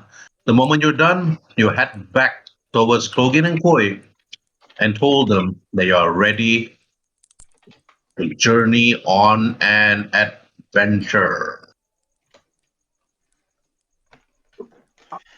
I'm ready to adventure. Well, it seems like it. Wouldn't you say so, Clogan? Clogan sort of like mutters, I don't know. I mean, he seems a bit. No, whatever. You'll be Sorry, fine. it is getting hard to hear you because like feedback is like coming from like someone's mic. Well, Cleogan sorts of jumps up after rubbing his neck a bit. I'm sure it'll be fine. It's not like we've gotten near death before, right? Koi sorts of um punches him really hard. Cleogan sort of flinches and like curls up in pain a bit. It's like, right? Okay, no more quirky comments. Let's go. Come on. All right. Okay, you all head out, walking out slowly from Rara village and head slowly towards Cheesy Rest Club. But meanwhile, at the camp, Rinkir, Uzul, you actually met camp during the night.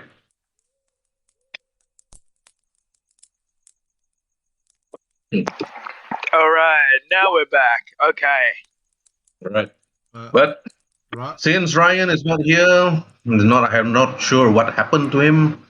So I'm gonna take over as Orc. Okay. Orc, like you all. And then after that, Orc actually they ask you like Rinkir. So Rinkir, what have you been Yes. doing all this time ever since you were gone? I know that you're number one to actually take over CZ Reston one day, or even perhaps to even make another new village. I'm not too sure. But I mean, what's up with you anyway? Well, I will.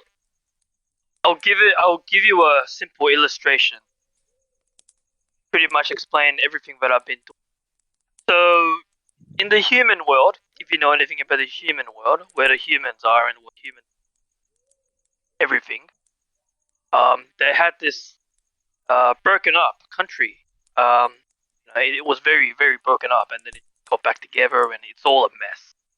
But it was a country called China, and there was this Three Kingdoms era where there were Wei, Shu, and Wu, and basically, I am the story of Sun Ce from Wu, the son of Sun Jian.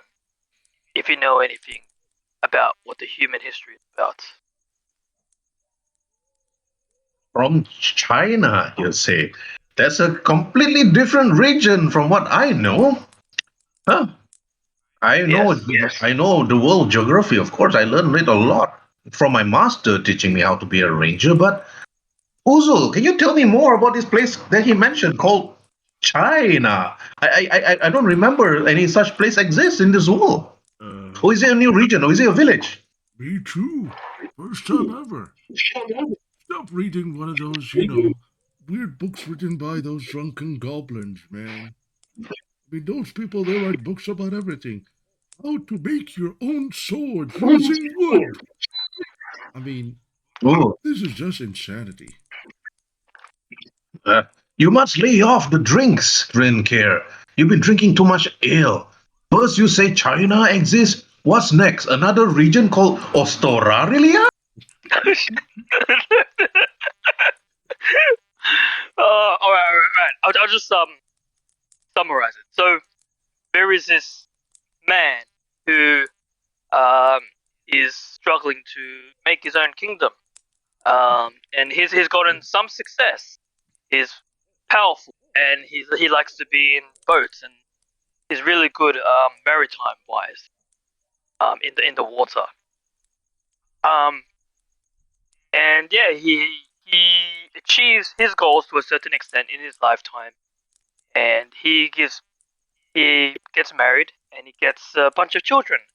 The first born is called Sun Se, then the second born is called Sun Quan, and then he has a daughter, and I don't know if he's got one more son. I think he's got one more son, if my memory recall is right. But either way, he is called the Little Conqueror, and what his father cannot do, he goes out to do. But this is where my story and his story differ.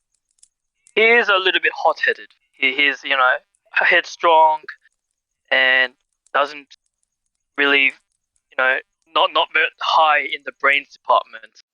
Whereas I'm a little bit more different because I've read his story and I'm a little bit wiser than him for it. But yes, I am young, I am full of energy, and my father is awesome. And yeah, I've just been basically trying to take a name. Being trained by my father and my father's best friend, and yeah, I'm ready to continue the legacy and the name and take our family's history to the next level, to the next stage, to the next page. And yeah, I've been going on hunts. I've been not just hunting game, but hunting anyone who really put innocent people in danger. Here I am, testing out my independence to see how I go.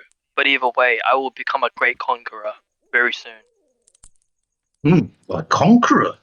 Well, then I'll follow you to see how far you will conquer. Well, how about you, Uzul? What's your story?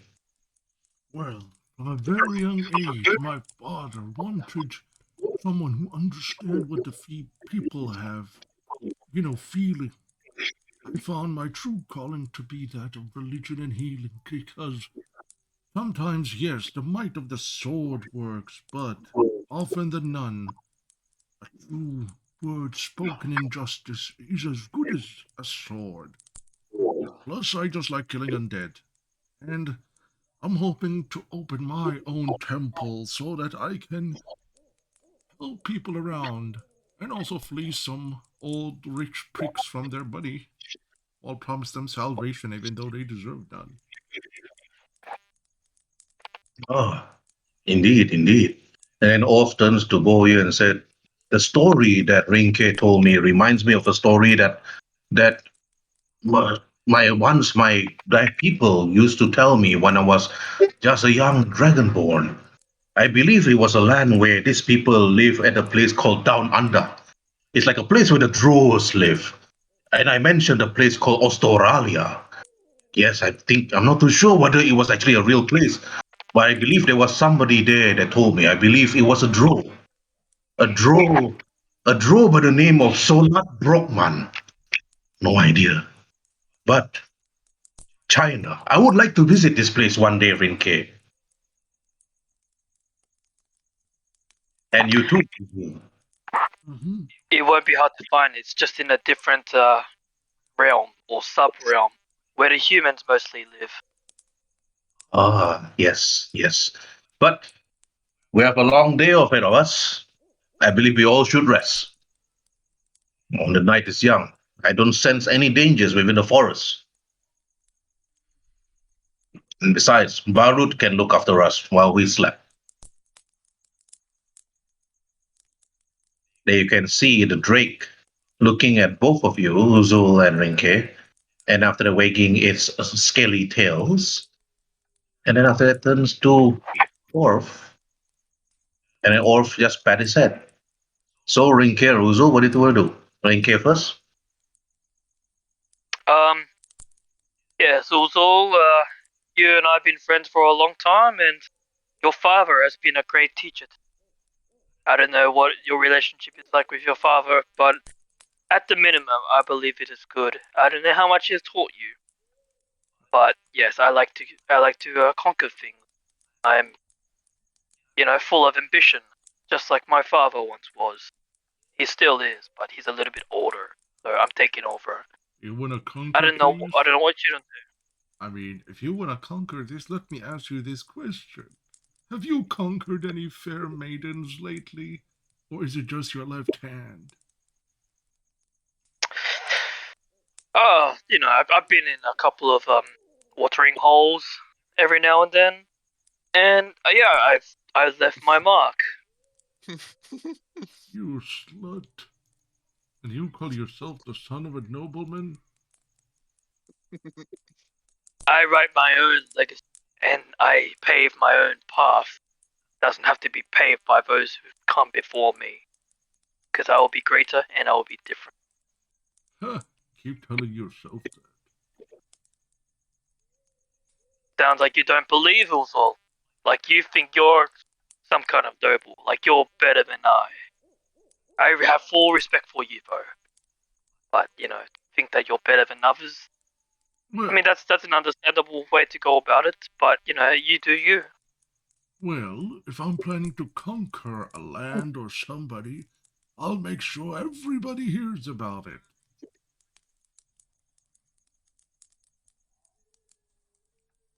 They do say opposites attract. True as that. So, anybody's gonna tell us some crazy horror stories or what? No, I need my conqueror's sleep. So I can wake up early, bright and early, to conquer more things. I'm going off to bed right now. Coward.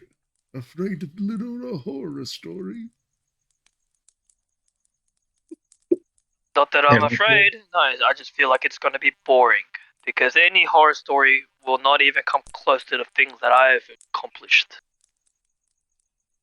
Have accomplished or have not yet accomplished? I can go on all night, Uzul, son of Durotan, but there are a lot more things to do during the day than the short night, 40 hours of the night that remains. There will come a time, and when that time comes, it'll be you who will be afraid to sleep after I tell of my fables, my stories, and my conquests. We So I'll shall see you in the see. morning. We shall see. We shall see. And Rinko turns away and it's like, smart ass. But he doesn't actually say it, he just looks at him and then he just goes to his tent. Then you go to your tent, and then Uzul goes to his tent, while Barut actually looks out throughout the night. And then throughout the next day, next morning, you all actually unpack and then head towards north together with the others.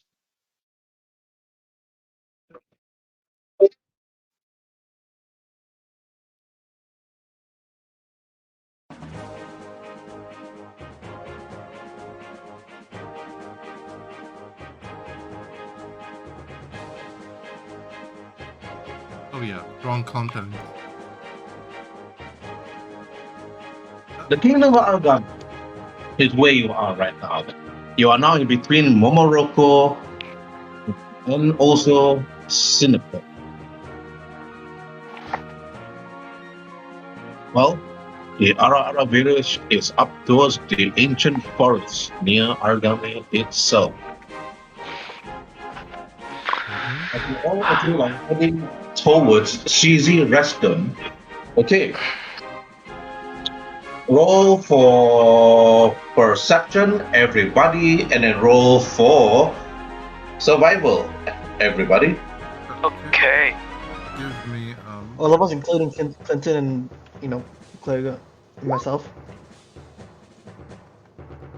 perception and survival. Okay. Perception. You roll last. You roll last. Okay. Yeah, otherwise I'll get confused. Hey, I got the higher average. Okay, alright. I'm gonna roll for what? D20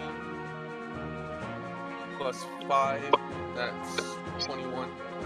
You can click the skills in your character sheet. Yeah, Yeah. you don't need there's to no do it the voice switch. old-fashioned way. Sorry.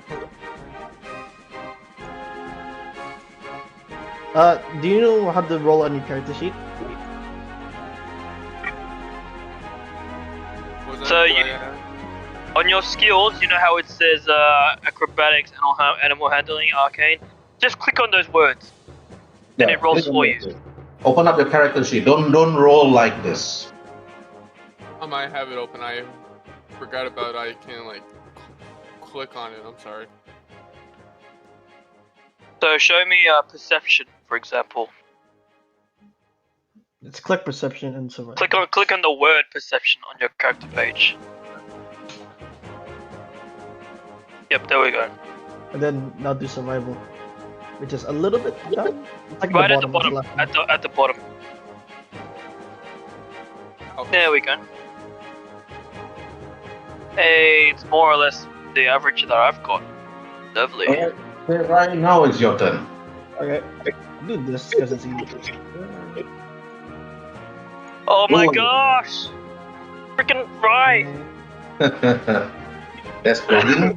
And now Hoard. Okay. Luckily. Okay. Perception, Zare. Okay, Zare, perception, and Rise. Plugin, perception, and then survival. Okay. Logan managed to actually go through the forest and the swamps with no problem. And then also, but for the others, it was quite a difficult journey for Rhin'zey and Uzo and Wolf, as actually shot. But for Zari, of course, perception, Uzo. Okay, for those with high perception, those were against like DC, those against like DC 17 or higher. Okay, the moment you actually all walk through, trudge through the streams, the swamps, and thick foliage of the forest itself, you heard screams in the distance. A scream of a young woman screaming, like it screams of fear, like in the distance, like itself. And then after that, you hear as if that the earth itself like suddenly shook but slightly, and then you hear the loud growls in the distance. But for Zare, Krogan, and Koi, the grounds itself did not actually prevent you from reaching your destination further. When you arrive, Zare, Krogan, and Koi, you see a cart completely damaged and toppled. You see a particular person lying down on the ground bleeding, and you can see a woman and a young child hiding within the cart, holding themselves tight. But the moment you arrive, you saw a tree being thrown at your general direction. Zare, Krogin, and Koi roll for dexterity saving throw with advantage. Oh dear. Zare, Krogin, and Koi first. Dexterity saving throw with advantage. Ryan, roll last. Zare Yeah. first. Let Zare roll first. okay, how do I? So Same thing. Open up your character sheet. Go look Yeah, for saving so- throw. Top corner. So you see your inspiration, proficiency bonus, stuff like that. It's right underneath saving throws. And you just need to click on those words. I know that I'm just trying to see how do I do the advantage. just portion. roll. Just click it twice. That'll Just be roll fine. twice. Just roll twice, bro. Okay. Okay, maybe not then. You don't even need to. Don't even roll the second time. You don't need to roll the second time. Okay. Jesus. Okay. And I Right. don't even have like proficiency in that. Right. My turn. Yep, your turn. Million. Pass. That. Okay, pass. Okay, Zare. You saw the tree coming towards you, but you quickly flew up as the tree landed, almost hitting Clogin and Koi as they actually dodged to the side. The tree crashes behind you as you all dodge away, but Zara, you flew up, avoiding it. When you look away, you try to look where is this source is coming from. But when you look, you notice that Zare from the air, from 65 feet up, you can actually see a tree troll ripping up another tree, preparing to throw it at your direction. But meanwhile, Rinker, We Uzul, we Dwarf, still on the main map. I know. Oh, okay. When you arrive on the swamp, you saw a cart, damaged cart, with somebody lying on the floor, bloodied. But from within the cart itself, you can see at least two people hiding from within. But as you arrive, you notice that a tree is being thrown towards your direction. Roll for dexterity saving throw. No advantage, no disadvantage. Just a simple roll. Mm-hmm. Let me you roll first. Okay, Uzu fail. Rin K fail. Okay, gonna roll for off. Off pass. Off saw the tree coming, jumps to the side, but sadly Rin K and Durotan, both of you got hit by the tree, and then after that fall prone. Okay. Wait, is it? Here it is. You're gonna roll initiative now. Wait. Rolling damage for both of you first. And roll for initiative, all of you. Mm-hmm. Just give me a sec. Clinton, do you know how to roll initiative? Let me find my character first. Where is he? At the bottom. Okay. At the Oh, bottom. that's unfortunate. You wanted to send a result. Did you remember to click on your token first? Or God damn it! Oh my gosh.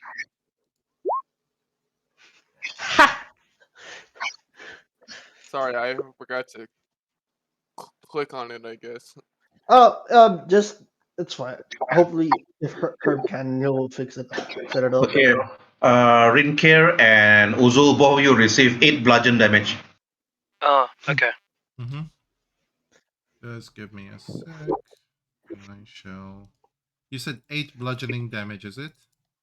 Yeah, Yep. 8 bludgeon damage. Oh, okay. That's still okay.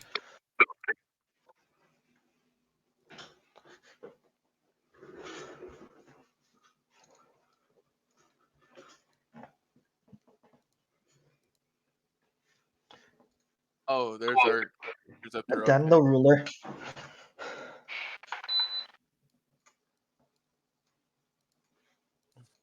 Ah, it's a surprise round. Okay. Oh no. Okay.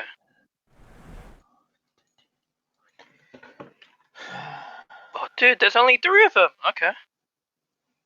Yeah, but they may be big bads. Who is missing here? Okay, I wait. mean, considering that we're level 5. Zare Yeah. forgot to click his token, so yeah, he rolled, but the thing isn't on there. Okay, who wants to control Orth and Bar? Me. Okay. I can't. Maybe not. Orc. you've got Oh, the dragonborn! Yay! Okay, let's go. I love Barrow. dragonborns.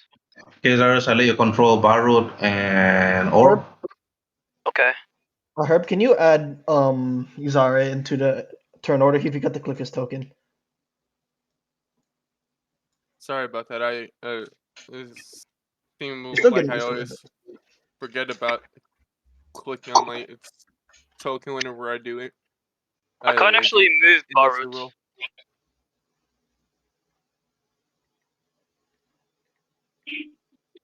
Yeah, I 4.1. can't even. I can't click on him.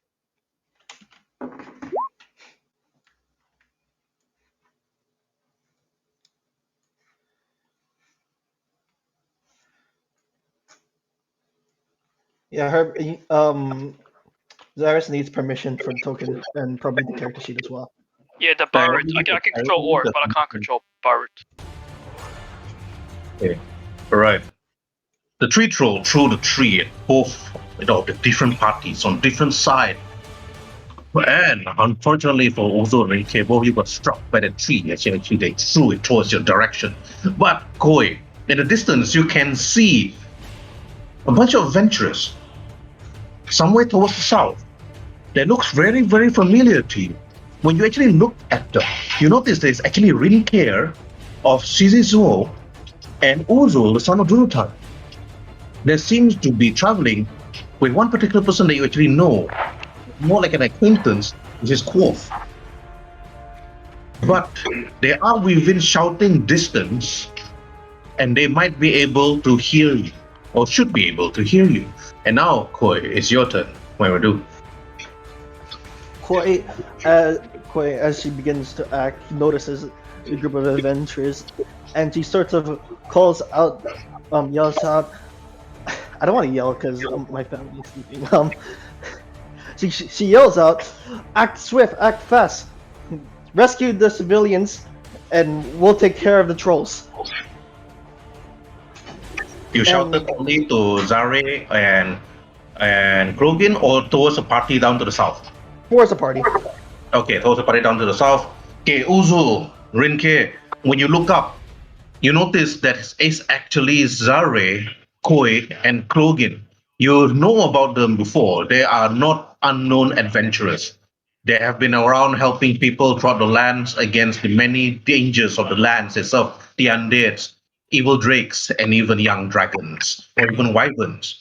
They actually shouted, Koi actually shouted to you, to the rest of you, to actually save the civilian first while they actually handle the tree trolls. Because if the tree trolls actually kill any more of the civilians, it's going to be bad news. Not to mention, these are actually caravanners, merchants, that's probably heading towards Cizzy Reston themselves. But just unfortunately, they were just attacked by tree trolls that is just looking for a free meal. Okay, quick. Okay, Koi. Yes, it's just a free action. You move. Okay, after you move, what you do? You can see Right. three tree trolls at the trees itself, but they are covered by the trees. Okay, let me double check something.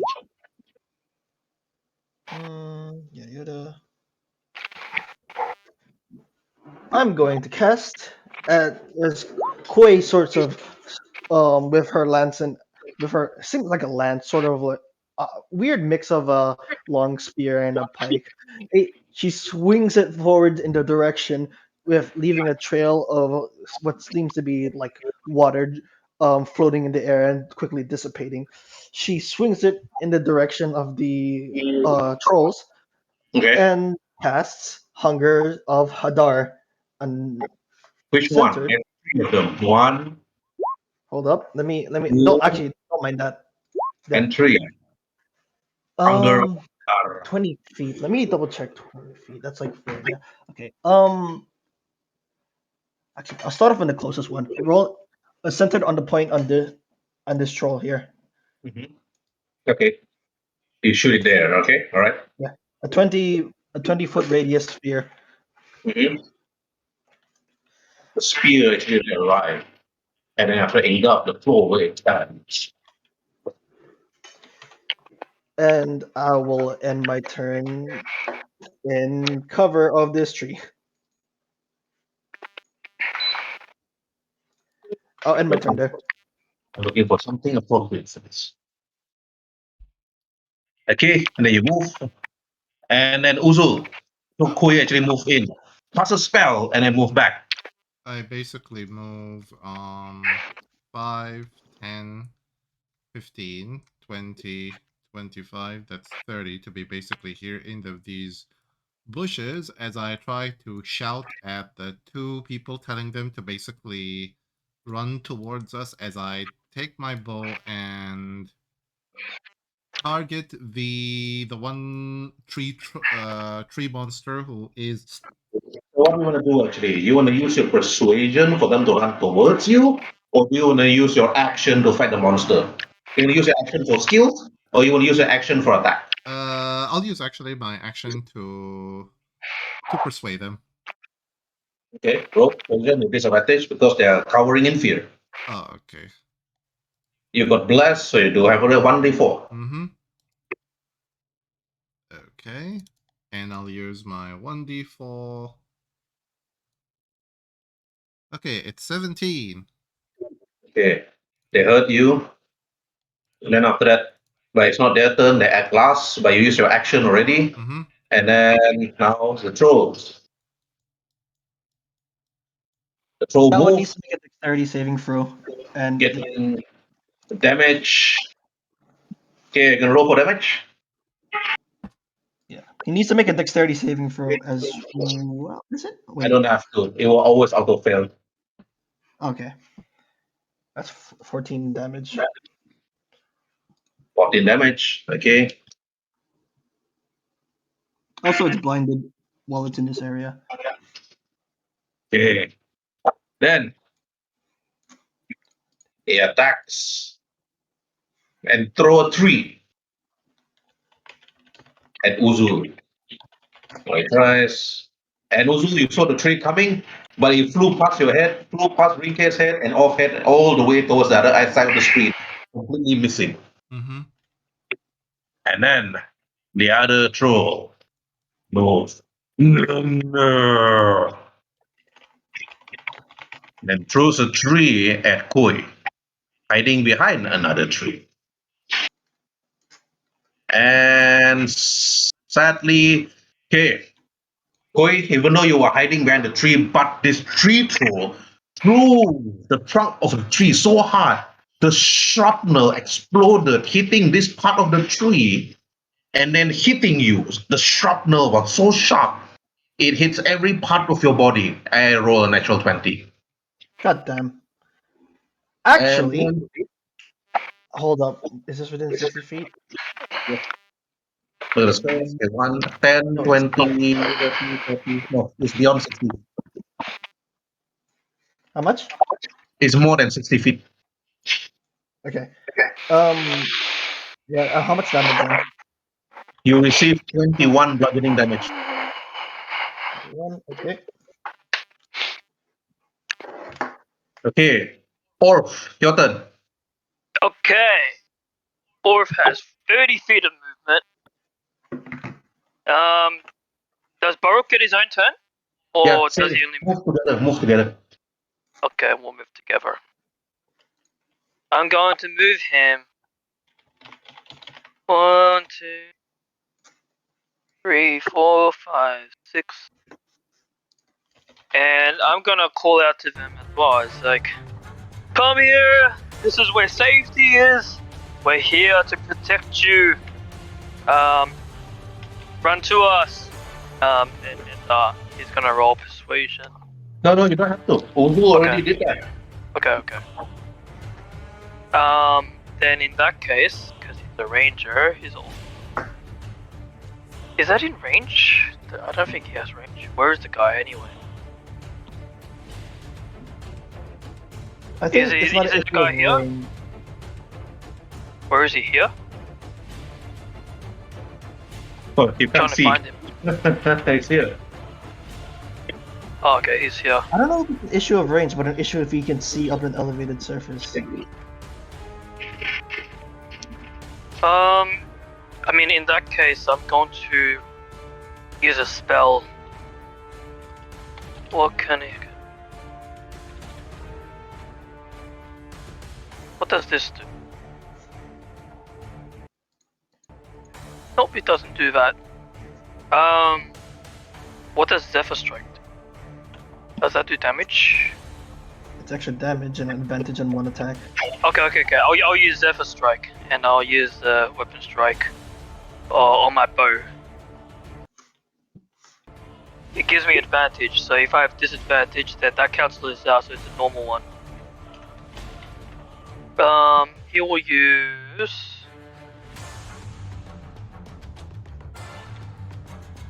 He has a longbow, so I'm gonna use longbow. He's also a sharpshooter. Not sure how that works. It's almost impossible, but I definitely get it. Long range doesn't impose disadvantage on your range attack. So is that in advantage? Because he I has a can't put longbow, out he has a range of disadvantage. 300 feet. Okay. Before you So- make an attack with a ranged weapon, you're proficient with you can choose to take a -5 to attack roll. The attack hits, you need to, okay. So I need to hit. If I don't hit, then it takes the damage away. Sure. Okay. Does that hit? Yeah, it's a hit. Yep. Then whatever damage I roll, I can add 10 to it. Yeah. Mm-hmm. Okay, roll damage. That's So it's 18. Yeah, that's exactly right. 18. Piercing damage, yeah. For only you don't hit the tree. It doesn't even scream in pain. How does he Man. hit it and he doesn't hit? Doesn't, okay. It's because it has resistance. Oh, okay. Okay, well I'll get. Resistance, slashing. What's Barut's movement speed? Okay, 40 feet. We'll go 40 feet. So 1, 2, 3, 4, 5, 6, 7, 8. There he is. And he can't really do anything there, so he'll just ready action. For Reaction to protect Uzu just in case. Okay, now Yep. Cloggin. Okay, now time to act. Glogan is going to swiftly. Okay. Hold up. Let me just thing. 1, 2, 3, 4, 5, 6, 7. Okay. Actually, 1, 3, 4, 5, 6, 7. God, it's because of their farm rate. He's gonna dash over to take cover behind the rock here. Okay, alright. You take And cover. just in case, he's just gonna lie down prone as well. Okay. The tree moves and charge and scream. 1, 2, 3, 4, 5, 6. Okay. Picks up a rock and throw it at Cloggin. That's cover and disadvantage because prone. It throws the rock, but the rock bounces off and misses you, Cloggin, or completely missing you altogether. But due to the force, you can feel the crack on the rock where you're actually hiding from. Hey, Zare, your turn. It seems that your companion Cloggin ran off further to actually hide in cover. However, Koi was injured seriously by the shrapnel of trees hitting her body, thigh, and neck, and her chin. Oh my. Run over to her right here and ask her if she's okay. I'm not okay, but I'm quite injured. However, it's not that major of an injury. I would suggest you act swiftly and take out the closest trolls. Mayhaps probably the one that is attacking that fool of a Genasi over there. Okay, I might get down on one knee, kind of guarding her, and I take out my. Harry's not My- going, and therefore you're not going, and I'm not going. Okay. Okay, so you're guarding. Okay, Zara, you ran towards Koi to actually just guard her. Then you took an item, making sure that she's actually safe. Okay, Rin, your turn. Okay, well I got 40 feet of movement just by myself as a character, so let's go closer. Let's zoom in. 1, 2, 3, 4, 5, 6, 7. That's 8 8. squares. I know my maths. Do you? Okay. Are you for reals? Okay, okay, what's the distance between me and that tree thing over there? It doesn't show. It says NAN feet. Nope. You're gonna have to count the squares. You look at the squares. Every square is Oh. 5 feet. So 10, 20, 30, 40, 50, 60, 70, 80, 90, 100. This is 100 already here. Yeah, no, I don't have range for that. Maybe javelin, but I don't think it's long enough. Your javelin is only not even a 100, rabbit or a 120, so that's a disadvantage. I'm not Yeah, even gonna bother disadvantage. wasting a javelin. I'm Yep. just gonna call out. It's like, come, run to us faster. We're here to save you. And I'll ready action there too. Okay, now their turn. Okay, 1, 2, 3, 4, 5, 6. 1, 2, 3, 4, 5, 6. The little girl followed the mom and looks at the mom. Mom, I'm terrified. I don't want to jump. Jump. Daddy, I don't want to jump. But now it's round 2. Koi, your turn. Balls. All right. Koi is going to hold up. Double check this range. 1, 2, 3, 4, 5, 6, 7, 8. She's gonna follow to Cleogen as she runs past, thanking Zara for trying to protect her. But she has to act now, otherwise there's gonna be trouble. Actually, before she moves, she's going to swing her weapon again, cast whirling, it's like something. What's the word? Gathering something like pools of water at the tip of the weapon and swing, firing 2 streams of um some water like substance, casting Eldritch Blast on this one. Eldritch Blast at this. This one. Okay, all right. It's a 12 hit. 12. Nope. You struck the truck, but it doesn't even flinch. How about 14? No damage. Wait, how about 14? Yep, it doesn't hit. Okay. In that case, I'm going to. Koi is gonna follow Clogan's move. She's gonna dash here, and then she is going to, similarly to him, actually not gonna move here. So him fall prone to and take cover behind the rocks Okay. and prepare for. Prepare for the worst. Okay, Uzu. You see Koi and Krogan running up to the rock but prone, trying to avoid from the rocks and the trees. What do you want to do?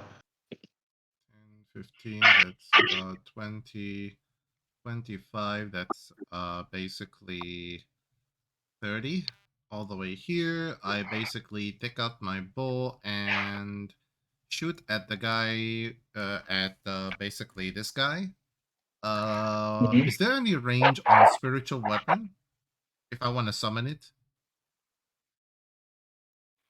Bring out the description. There is a range. Oh, okay. Let me just go to spell and where is spiritual? Oh, here we are. Yeah, 60 feet. I don't think you can It's so far respond. away. Yeah, definitely too Yeah. far away, which is why I'll just use my normal bow and attack the one that is leaving the magic circle and light crossbow. And Oh, okay, yep. And that's 20. Oh, sorry, 19. And that's a You're 7. attacking twice. Is it? Hmm? You're attacking twice or what? Yeah, attacking twice. Second attack. Okay, all right. Okay, I thought you were like, sure, yeah, if I come there, disadvantage. Okay, 7. Katuk. Okay, it's only, runner up, only 4. Yep. And that's it. That's all I could do. Yeah, you can end. It's their turn now. Roll move. Get damage. I'll roll the damage. Here, hold on. That's 17. Okay. 11 of them are That's- acid damage. Yep, 17 is the only one that's really damaging it. Okay, after moving out, it takes out a rock and throw it at Koi's direction. The prawn, So- disadvantage, I and Yeah. it misses. Second throw. 1, 2, 3, 4, 5, 6. Here we go. Okay. Now multi-attack. Troll makes 3 attack, 1 with his bite and 2 with his claws. Rolling twice for bite on Clogin. What's Clogin's armor class? What is the roll first off? Because I have something that can increase that armor class. Okay. 11, 14, and Don't worry about it. It's my turn still. I'm being attacked, so don't worry about it. so Clogin. You sort of attack, you dodge, and you jump to the side. That's all 3 attack misses. Yeah. AC is 18, by the way. Oh, 18. Nope. Not none of the hits. Okay, Orth, your turn.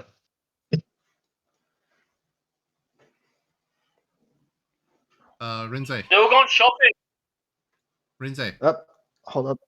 He's. I think he's away from this. Let's ping him first.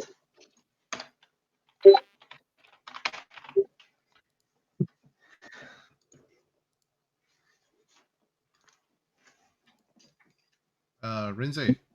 Yeah, what's up? Oh, right, Orth.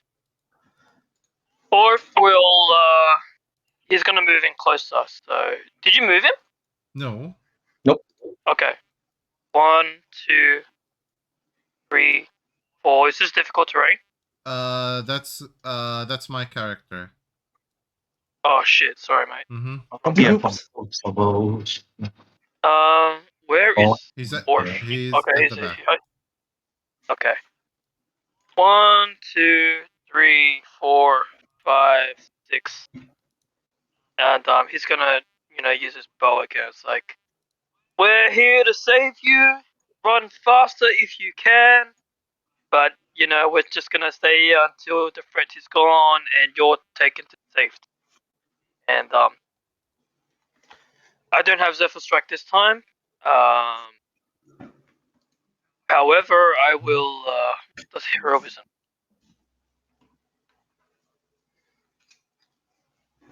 Okay. I'm going to touch Rin'Cure and I'm gonna use heroism. That's how much how do I put it in the description? Okay, there. Immune to being frightened, gains temporary hit points, equal to spellcasting ability modifier at the end of each turn.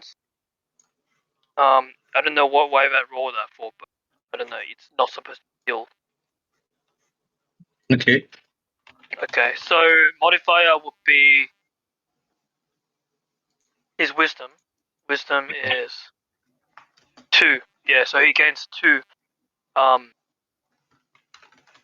temporary hit points at the start of each of his turns. So calculate damage by taking out 2 first every time. And that's his action. Does he have a bonus action? I don't think he does. He'll just ready action. He'll be ready to shoot somebody when they come within 50 feet. Okay. I will move Barut now. 1, 2, 3, 4, 5, 6, 7, 8. I'm like, he will. I need to.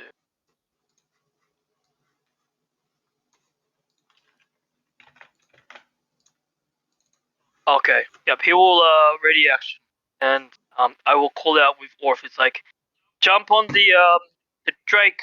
He will bring you to safety. That's the end of Orth's turn. Okay, that's done. Yeah, because you already used your action to cast a spell, so you should use your action to persuade them to jump. Because I don't think they will jump. I don't think the little girl will jump. Okay. For the wisdom later. All right, Logan, your turn. Right, I'm gonna do what is called a pro gamer move. Glogan sorts of like swearing in primordial, start and yells at the creature. Right, sorry, but up you go, casting levitate on it. That's a Mhm. DC 16. I believe it's Constitution. Yes, Constitution saving throw. Constitution saving throw. DC 15, huh? 16. DC 16. Okay. I got a 24. I'm going to cast a different spell as a reaction to that, which is as so. Silver barb. Okay. Right. Basically, reroll. Mm-hmm. We roll the pawn and natural 20. Well, he's got to take lower roll anyways, so none of those spells work. Shit. Well, first off, Glogan is going to stand up toward the creature, and yeah, that I can't do anything else unless no bonus action. That's end of turn there. Okay. All right. Then the next roll. Okay. Moving. Pick up a rock and throw at Koi. Koi is still prone, and nope, it's a miss. And Zare, your turn. Okay. I am kneeling down behind this tree, and I'm aiming my crossbow at this goblin that's like right in front of Koi and um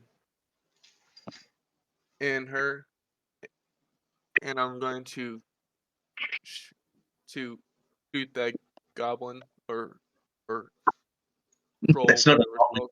That's a troll, a tree troll. That's one big goblin. Yes. Okay, you aim your light crossbow and shoot at it. Okay. Do you remember how to? Do you have the light crossbow attack on your character sheet? Hold up. Checking out the character sheet now. Do you see in the center of your character sheet there's like your talents, longbow, longsword, and then the bottom there's light crossbow. Do you see that? Yeah. Yeah. Just click on the light crossbow. So light crossbow +6. Okay. And because you have like extra attack, you can click it again for a second attack. Okay, that's unfortunate. No. You shoot twice, ping, ping. It struck, but no damage. The crossbow bolt is stuck in the tree, but that's about it. And there's nothing you could do other than standing there. Do you want to move forward? Do you want to stand still? He still has action surge if he wants to use it, but I'll leave that to his choice. Yep. Sorry, what do you do? Stand still, move forward? I am going to use action surge and Shoot again. Okay. Once or twice? Just once. Once. Oh, okay. And you hit. Finally, a solid hit. Yep. Damage. So click in the chat. Click like crossbow words. Oh, what was that? I'm sorry. So in the chat, do you see where you've been rolling? Yeah. So click the words like crossbow on it in the chat where it says 15. Yeah, there you go. So I guess it's 10 piercing damage. Okay, Zare, just to tell you, you only receive 5 HP damage because it's piercing, you have resistance. However, you must remember that this is a troll, and it did not receive any acid, fire, lightning, or whatever damage. So the next round, it will heal back 10 HP. So basically, your crossbow bolt is probably just useless on this time. But now, Rin'Zey, what do you want to do? Obviously, I want to move closer, so I got 40 feet. 1, 2, 3, 4, 5, 6, 7. Yeah, but I'm gonna get ready to climb this wall. I thought you were going to be going underneath here just to actually save the girl when she jumps down, or assure her that she can jump down. So you stand here, right? They have to jump onto me. Where was I? I was here, right? I think I was here. Pretty damn sure I was there. 1, 2, 3, 4, 5, and then I call out to them. It's like, I'll take you. I don't know what the word. I'll catch you, and I'll take you to safety. I still have 3 squares of movement left. Believe me. Roll for persuasion. Because you're using your action to roll for persuasion. Okay. Oh fuck. Okay. Okay. Now I'm going to be rolling for their wisdom. Okay.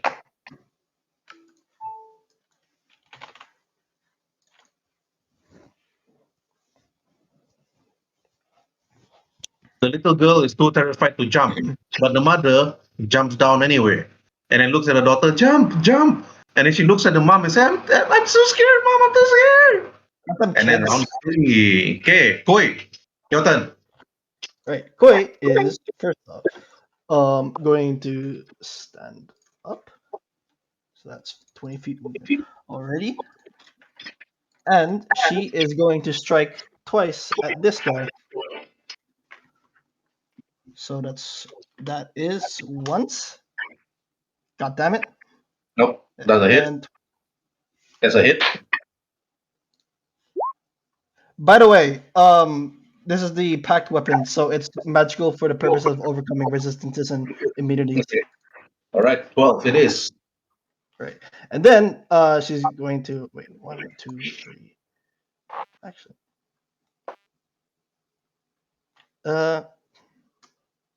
She's going to use the rest of her movement to move here. And as a bonus action, her weapon starts to glow a ominous blue hue. Mhm. As coming out of it is a torrent of ethereal water and an odd-looking creature. As a bonus action, I use the I didn't mean to click that. I used the Beast of the Deep.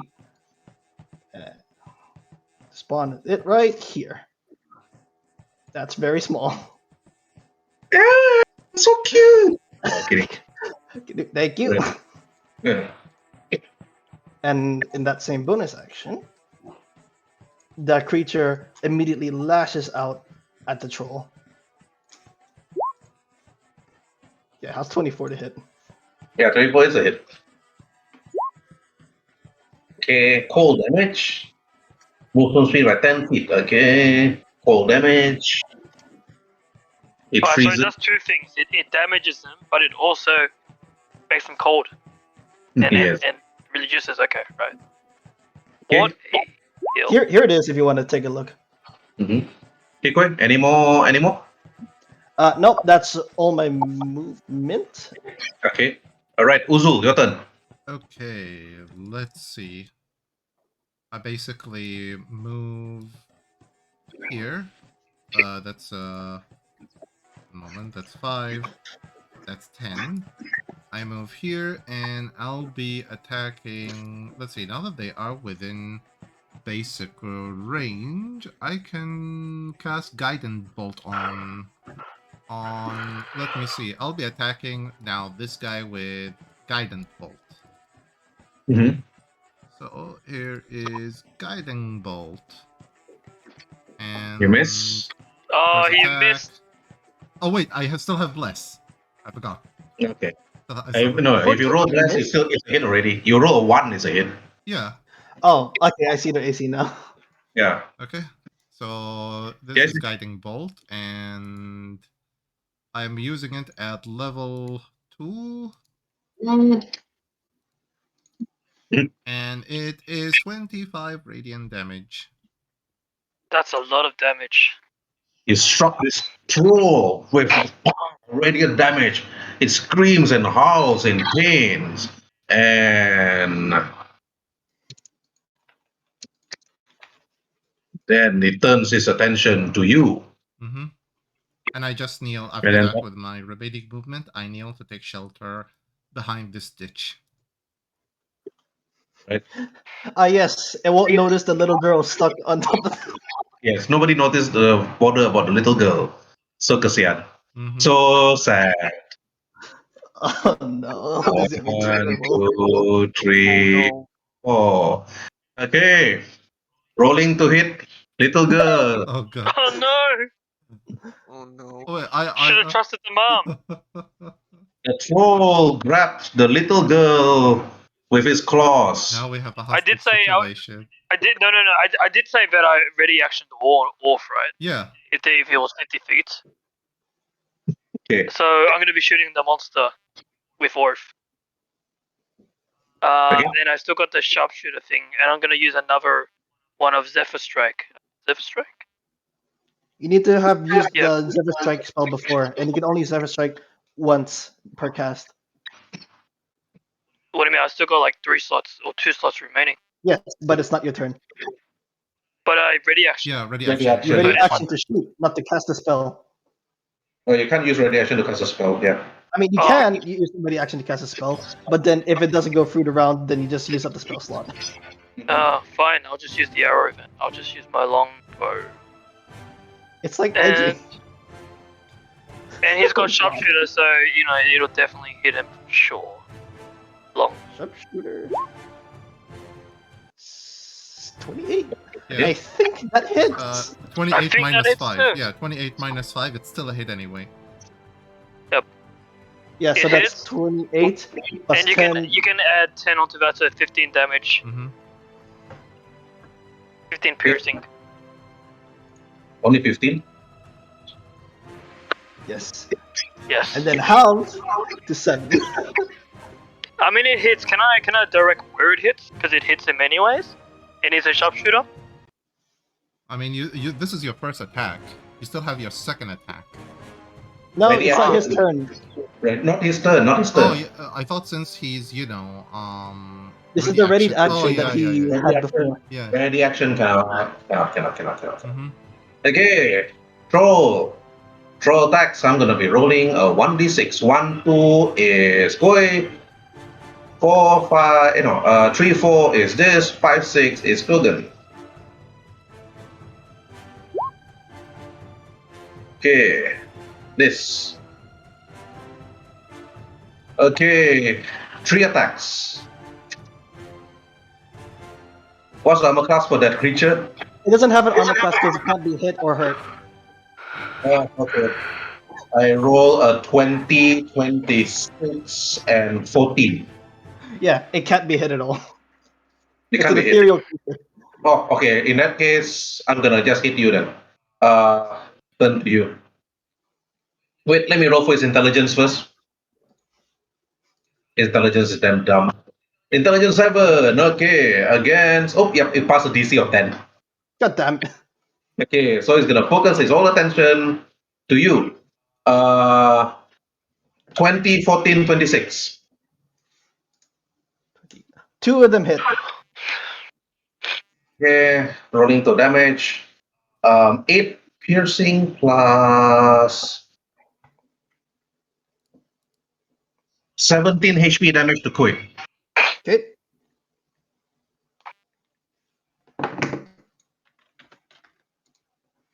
Okay, now Orth, your turn. Okay, I'm gonna move closer. 1, 2, 3, 4, 5. It's like, you let that girl now. I mean, let go of her now. And I got nothing. He doesn't. He only has an arrow. And Roll intimidate.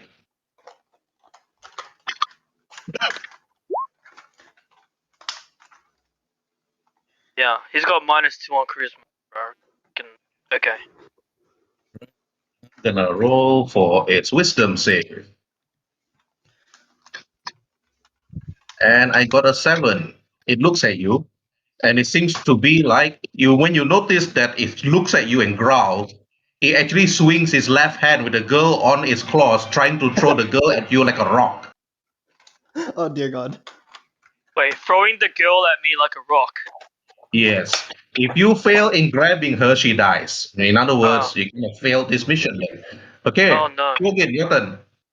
Actually, I noticed the girl being thrown, right? No, She's in not yet. midair. She's not not the creature's turn. Okay. Well, first off, Gogan noticed that it's attacking Koi. He yells at, "Hey, Twig Dick! Come here! Come on! Strike me!" As he says that, he sort of swings his left arm like a left hook, seemingly at midair, but then following that is a what looks to be a great sword as it floating swings to strike at the troll. Mhm. So, Okay, you can roll for either persuasion or intimidation first using one of your action. Then the second action you can use to attack. okay, I'll go for. It doesn't matter each. I'll go for intimidation because why not? Okay. Rolling for wisdom. Okay, fail. It focuses its attention to you and only to you now. Right. And then 2 strikes. 26. It's a hit. 14 damage halved. Yep. Well, And natural 20. And also do we half. start the crit rules? Or I forgot to open up my PDF for that. Sorry. I'm gonna let you. I'm gonna let's see the damage first to see if you cut its leg off. 18. Okay, 7 plus 18, which is the okay. All right. Roll a random d20. No. I didn't open the PDF, Oh, so I don't know. Yeah. I don't. Yeah. Wait. Let me open up that. I don't have it open. Okay. You swing your greatsword, and it's like, and it kneels and topples next to you. It's unable to move until its next round. Until for this round and the next round. It will regenerate its lost limbs, but it will stay there, clawing at you and trying to bite. Try it. Okay, now throw. Okay, throw. Nearest. Attack Krogan. Ah, shit. Okay. Bite and claw and claw. Okay. 16, 8, and 26. 26 hits. Okay. Okay, Krogan, you receive from behind you. You got slashed for 14 slashing damage. Okay. I don't know how your character works, but you better find a way to stay alive after all of those damages. Yes. Zare, your turn. Krogan and Koi is in trouble. 14, right? Yeah, 14 slashing. Arctic to the rescue! You're gonna fly! Then Fly, get Koi away. Okay, I'm gonna take out my two long swords and like fly over to the one troll and just like do a flying slash if I'm able to. May I want to move over to which troll you're gonna attack first so that you know which one you're attacking.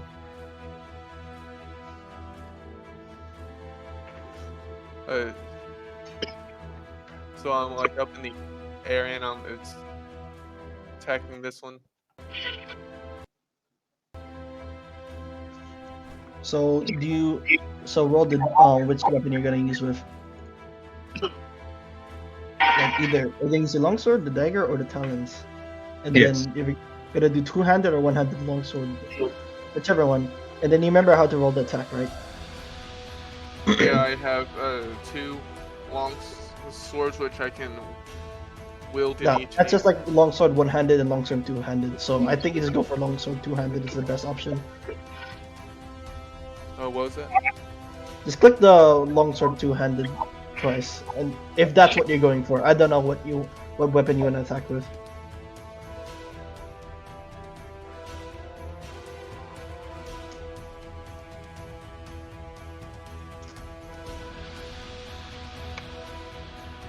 Is it? Oops, hold on. Oh, okay.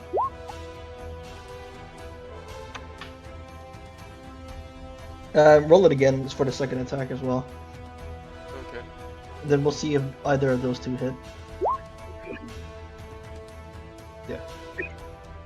Herb, does a 15 or a 7? Which of those two hit? Because that's an extra attack. 15 hits. 15 always hits. Okay. So just roll the damage now. Yep.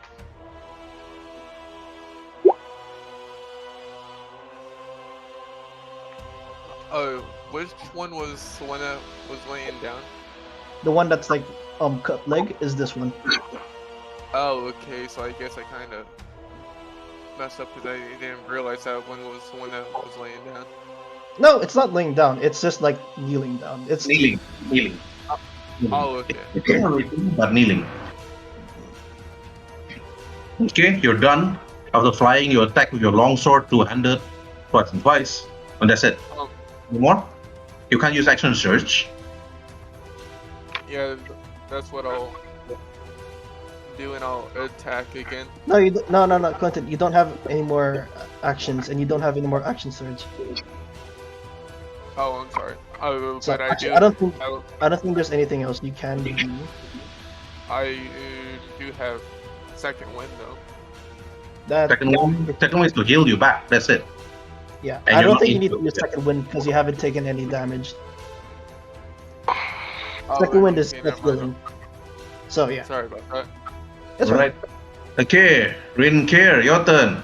You notice that the troll on top of the falls is actually swinging his left arm, about to actually throw the little girl at your general direction. What do you want to do? It's not his action yet, but it's have to wait for next round. Is there anything I can do to increase the chances of me successfully catching the girl? Ready action. Ready action. Okay. I'll move back down here. You're like a catcher now, trying to catch the girl like a flying frisbee, like a flying football. I got it. I got it. Yeah, I got what it. Yes. I don't have spells. Someone could use a spell on me. I could probably help. It's all But, spells now. It's all When luck. I'm catching her, I'll use inspiration. So I'll ready action. Okay. All right. Kui, your turn. Right. So main action, she's going to cast Armor of Agathis on herself at 3rd level. Yep. And as a bonus action, the creature strikes at the kneeling troll. 14, I don't think that hits. So No, it's a miss. You missed by 1 point. yep, that's a shame. Oh well. Okay. Are you gonna move away? Just get that opportunity. Actually, yeah, I'm gonna have her just like move behind this tree. Mm-hmm. Okay. Just one hit to turn. Just one claw. As you try to move away, it tries to hit you, and then misses by almost a few inches of you, hitting your skirt, and that's about it. And now, Uzul, your turn. Okay. Aizen. Let's see. So this guy is about to throw the girl, is it? Yes. Okay, first of all. You notice it. Mhm. You also can get ready behind Oh yeah, Rhin'zey, just in case. yeah, definitely. So I'm gonna be It's like two 5, football players trying to catch the ball. 15, and I'm gonna be here at 20, and I'll be ready action, and that's it. All right. Now it's the troll's turn. Okay. Troll throws the girl to you. Okay. You However, need to beat. The girl screams, the troll throws, and Quoth is already the first one in front. Okay, Quoth, this is a dexterity saving throw. Quoth, roll first. Herb, can I put something forward first? Yeah, sure. Alternatively, Featherfall on the girl 60 feet. Are you able to reach it? should be able to. 20, 20, 30, 4, 5, 40. 6, 7, 8, Yeah, it 9, should. 10. No Yeah, it enough. should be within the whole thing. No, it's not. Oh. No enough. No enough. No enough. It's Fuck, short. is it just out of range? Yes, no enough. God damn it! No enough. You try to cast, Uh, but you realize it's too far away. Now it's only a matter of time for your companions to try to grab a fastball spectral. yeah, it screams out, "Don't fuck this up!" Okay, so what's the Yes. score we have to beat? It's 14, is it? Nope. You don't know, just roll Oh, it. okay. Let's roll it. Rhin'zey, It's not over till the fat lady Yeah. sings. Roll first. Dexterity saving throw from the Dragonborn. Okay, Zyrus, roll first. oh, okay. Wait, For I Rinka? got For blessed. I Rinka? got blessed. I got blessed. Okay. You got the bless or you are blessing? Yeah, no, I rolled. I got a 16 in total because I was blessed. The 16 pass is the question. Roll for Dragon Ball. Too fast. It's too fast, but don't roll yet. Roll one by one. Go first, followed by Rinke, then Uzu. But Uzu already got 16. Okay. I think you're gonna be catching her, but I mean, No, do we really Zyrus, have to you fight? haven't rolled yet. Dexterity saving throw. I'm waiting for the dexterity saving throw from the Dragonborn and also Rinke. Ooh. For that's Rinka and for Orf.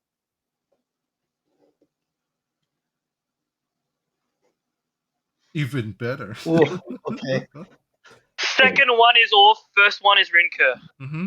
Yes. Which one? Uzu waiting to grab Rinke, waiting from the back as they're waiting, and then Uzu, the moment the troll throws the girl, she was moving at almost high speed. The mother was in shock, in slow motion, as the mother looked at the daughter flying towards, passing her so fast. Uzu jumped towards the air while Rinke trying to actually grab her, and Uzu from the back trying to also soften the impact.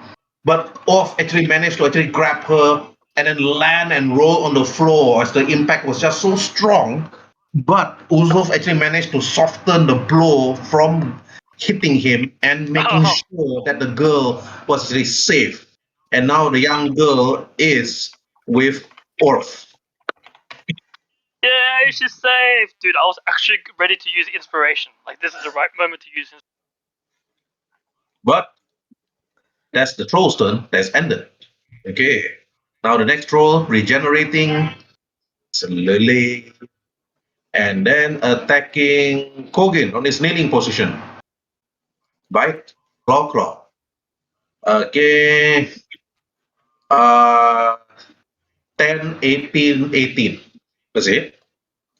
I'm going to do something. So I'm going to do where is it? This. Oh, you have an elevated melee weapon. Roll the editing. Okay, sure. Roll the 8. Don't roll 1. Okay, 2 is good enough.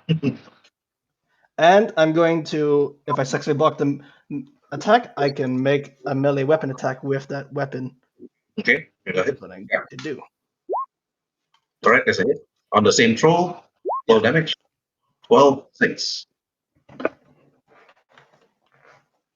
Okay.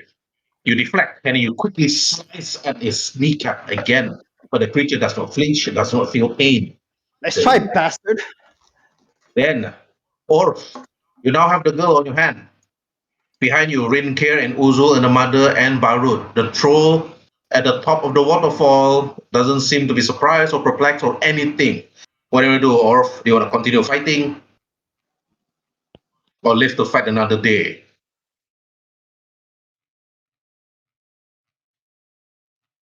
Rhin'zey. Yeah, okay. Whose turn is it? Orf. Orf is going to put the girl down.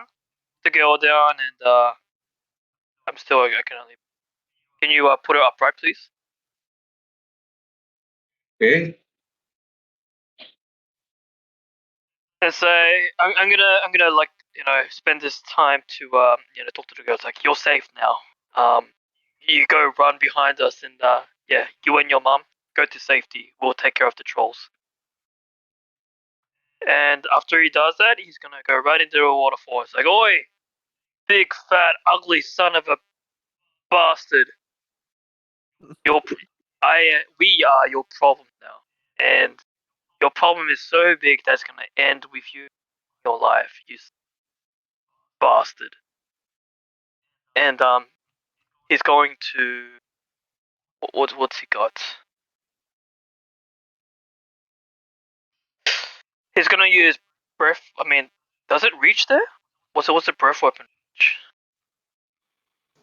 I'm pretty sure that will reach at Yeah, it that will. range. Yeah, Yeah, this way. it's a 60-foot cone. It will definitely hit that. That's definitely gonna reach. Each square is only 5 feet. You'll definitely reach. 60-foot cone. Actually, yeah. So I'm gonna use breath weapon. Okay, I'm gonna roll Half for it. damage for successful and full damage for. Only 4? Okay. Alright. You breathe it for 4 HP damage. Lightning. Oh, that's it? Any more?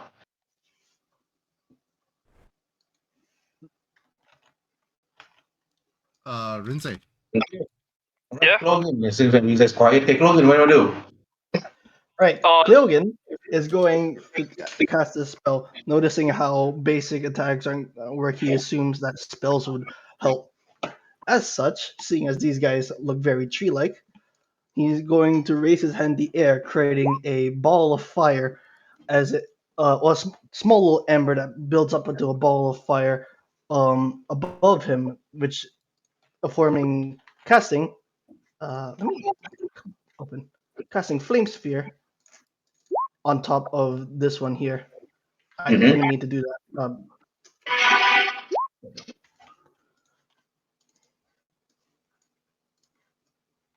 So just like on top of this troll here. Okay. Alright. Don't worry about the damage. Just gonna roll a simple dex save. Okay, damage? Hello? Yeah, we can hear you. Yeah, we can hear you, bro. Okay. Herb? Yeah, damage. Don't worry about actually.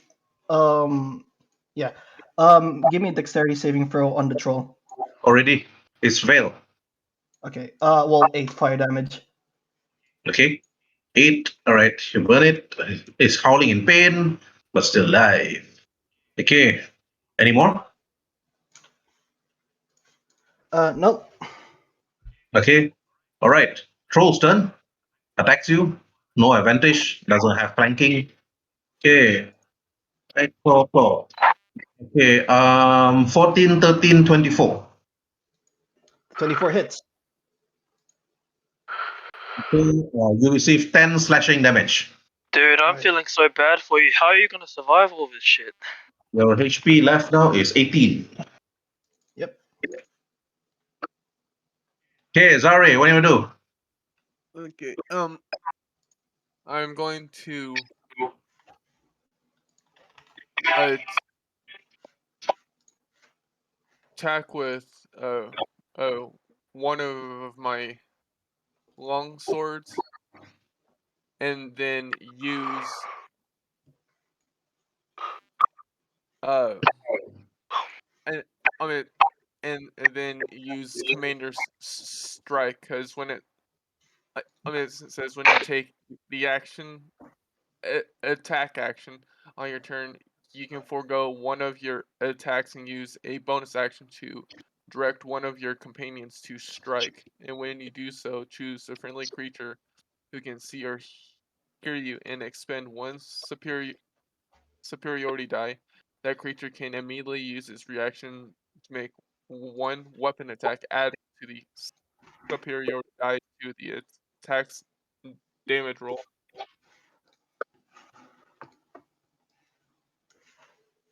So I'm going to hit it with my longsword with 2 hands and then use Commander's Strike.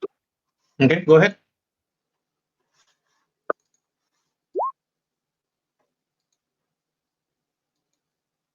Question: Can I have Herb? Can I have the Seaborn attack, or is it only like it's only Your Koi or request. Cleogan that can attack?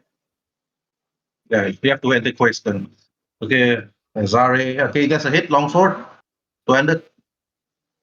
Uh, do I click on it now for damage, or do I click on the Commander's Strike?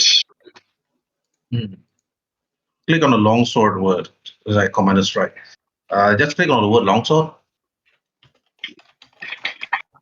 It Yeah.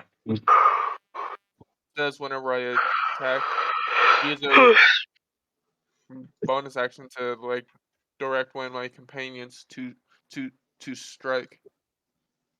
Mm-hmm. Yeah, you just click on your description so that the players would know what you're talking about. You don't have to read the whole thing. Just click on it. It'll take some time for you to understand how to use Roll20, but this is the best time for you to practice. So that we can quicken the combat, quicken everything. Okay. Commander's Strike is right there.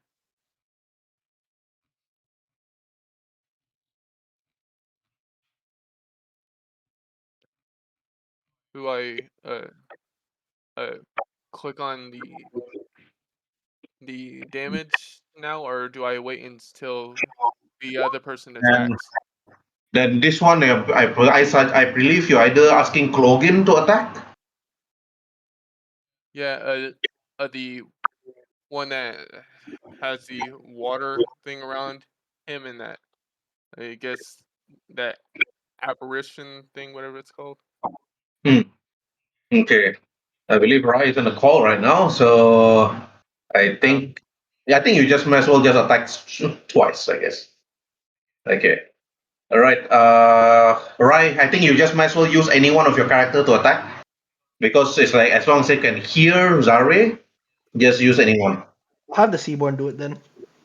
I don't know. Commander Strike. Might as well we quicken everything because it's gonna be very late for you guys. Right. Well, that's unfortunate. Either you guys die here or you guys flee. Right. It's 11, so I don't think that hits. Nope, it doesn't hit. God damn it. And that's it. So pretty dice and Zare's turn is done. Attack action. Do I still I'll roll the damage click for the on longsword, yeah. Oh yeah, you never roll. Roll You damage. never roll the damage. Click on the word longsword. You have to scroll up a bit because Okay, 10 slashing. 5. 5. Okay, Resistance is a now big in it. Rimkir, your turn. Okay, I'm going to run up the thing. That's 5, 10, 15, 20. I'll roll athletic to climb it. I mean, how hard is it to climb it? Do I have to roll No, you athletics don't have to to get roll over? anything. It's not that high. You can jump over it easily. Okay, easily. Then that'll be around 20, 25. I'm right here. 25, 30, 35. I'm definitely within range to hit that thing. So that's 35 feet I've moved so far, and I've still got 10 more feet to go. I'll use my glaive. But I'll rage first. Can I rage? Yeah, of course. Rage is a bonus action. Of course you can. I would like Okay. to ring. And yeah, I'll use glaive.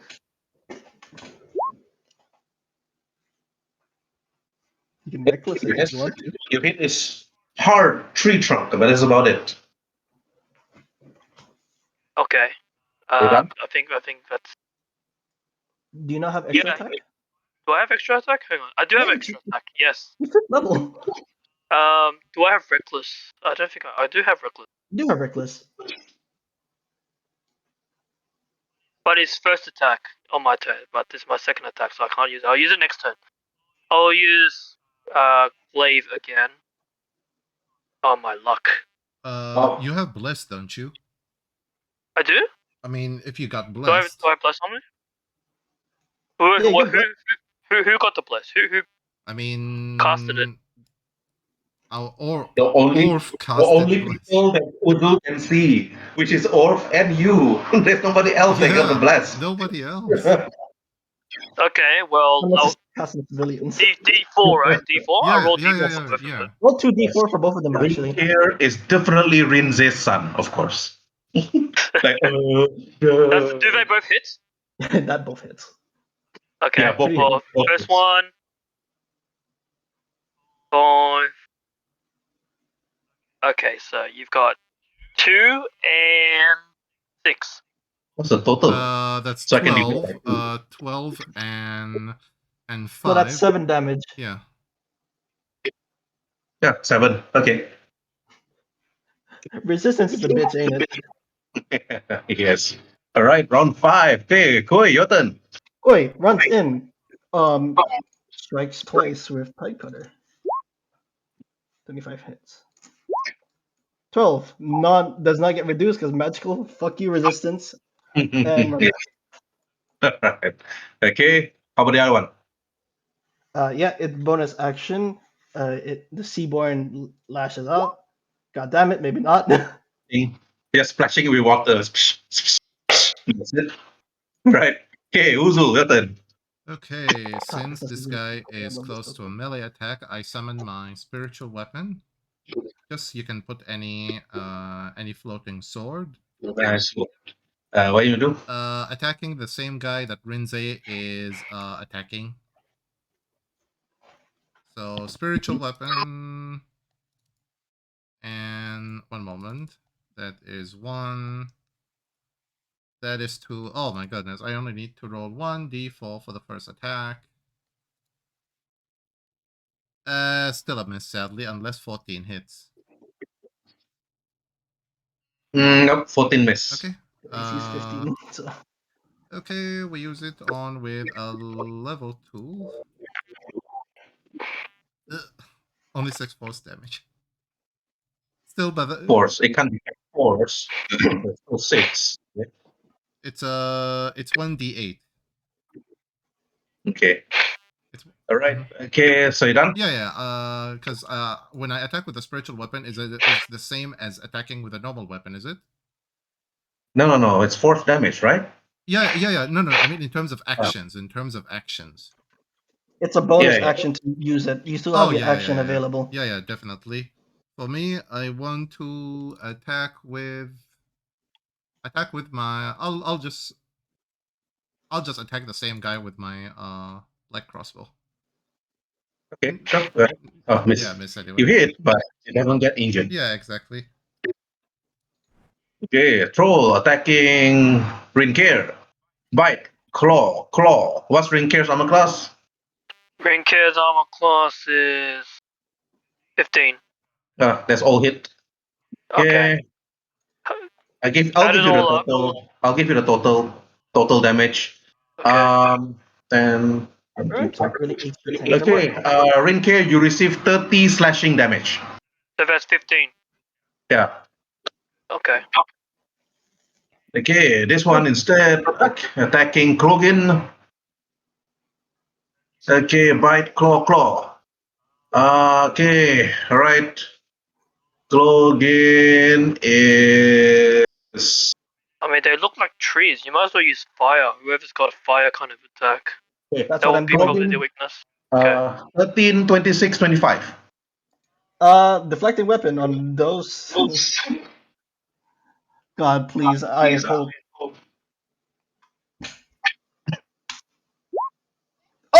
Oh, wait, no, 25. God damn it! Wait. Yeah, It was 26. 25 and 26, right? Yeah, 26 and 35. God damn it. Yeah, I'll take those hits.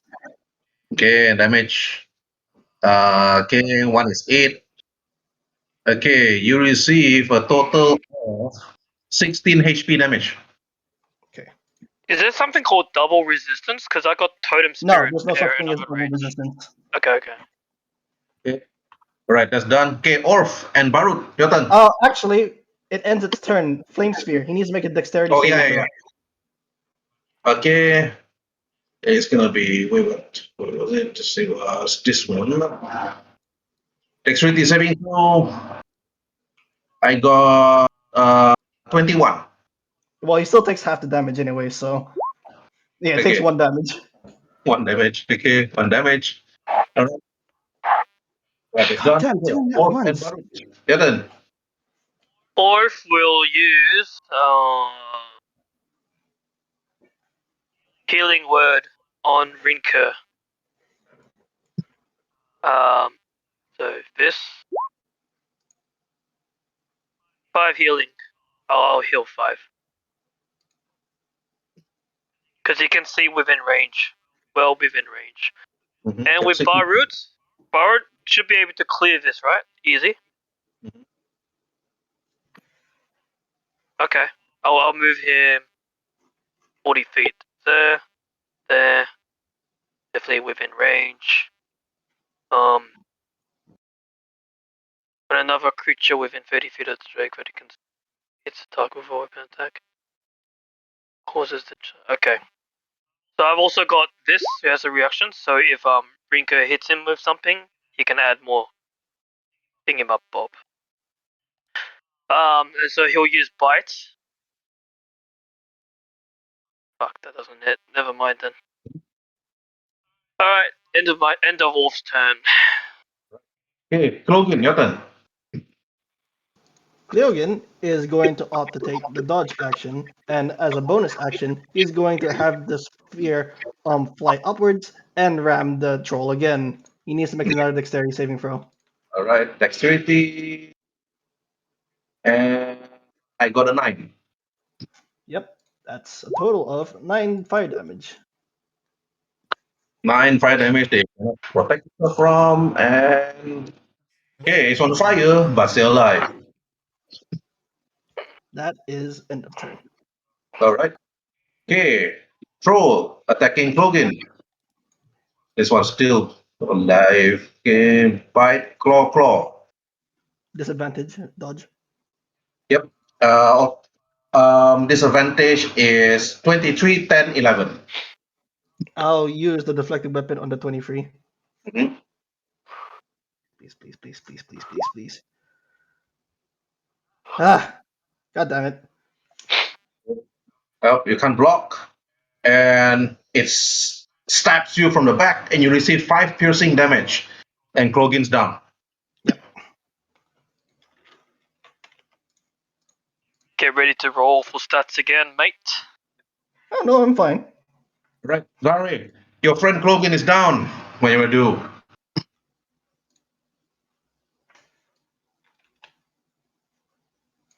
Zari is so terrified he can't even say anything. Mitten? He's literally frightened. Out of his mind. Okay, my turn. Yep. Currently, Leonin is down 0 HP. Okay, my character is going to hit the one in front of me, with his like long sword with 2 hands, and then once that happens, I'm going to use trip attack. Trip So, attack? You will auto fail on the trip attack against this.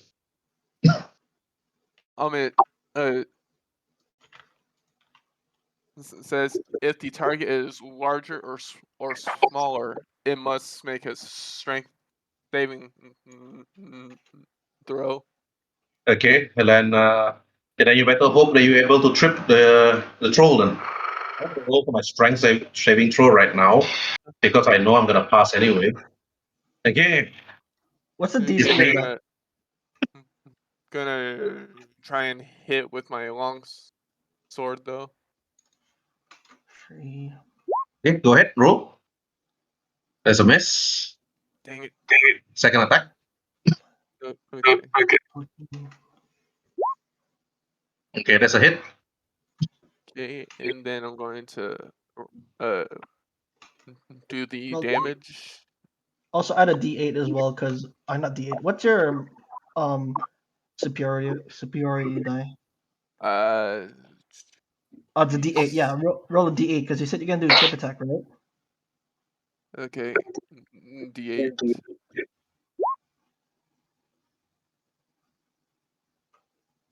Yeah, so that's 9 damage. Mhm. And a strength saving throw, which I don't know if it will hold.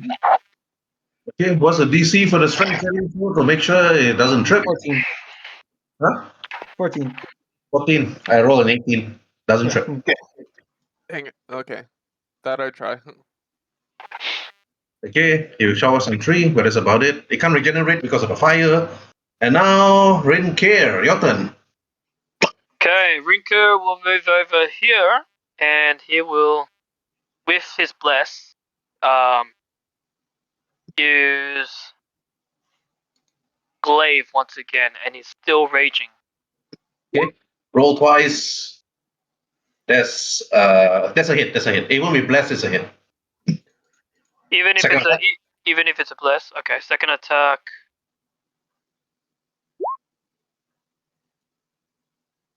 I'll use bless for that one. I think Rin'zey should really train back with Durotan again. This is really disappointing. Even Durotan will close his eyes. At this Do rate, none at of them this hit? rate, Durotan will be like, "I trained you. You're supposed to be better than this." Do none of them hit? Is the AC that high? No, It's the AC is 15. not that high. It's literally just 15. Yeah. It's not that that you're rolling, that their AC is high, it's that you're rolling low. Yes, you're rolling low. And that's it. Only 2 HP damage to the creature. Round 6. Right. Oi, your turn. Koi is gonna run in here. As an action, I'm gonna have her administer a healing potion to Cleogan. Mhm. Oh, I don't have that set up, so I'll just roll 2d4 plus 2. Yep. That's 9 healing on him. Yes. He'll probably still be lying down with eyes closed. Yeah, he's still prone. That's an action. Mhm. I am going to retreat back to this tree. Okay. All right. Okay, Uzul, your turn. First of all, the Actually, spiritual wait, sorry. the spiritual weapon will be attacking, Whatever. and that's a hit, obviously. And here is the attack. That's 8 force damage. And as for my other thing, here is 1. That's a hit. It's a hit. There's 2. Okay, both hits. There's 1, and that's a 10, 11, 12. 6 damage. Okay. I will get Orth to use bless on you as well, because only you already blessed. Yes, long Okay. time ago. Okay, Roy, your Seaborn attack. Double Yep. bless. Is that even a thing? Double bless? Okay. There's a hit. 8 Yep. cold on this one, right? Yes, I'm gonna collect that one. Okay, you freeze the troll, and it freezes in its place, and it stops moving. It's dead, but it stops moving.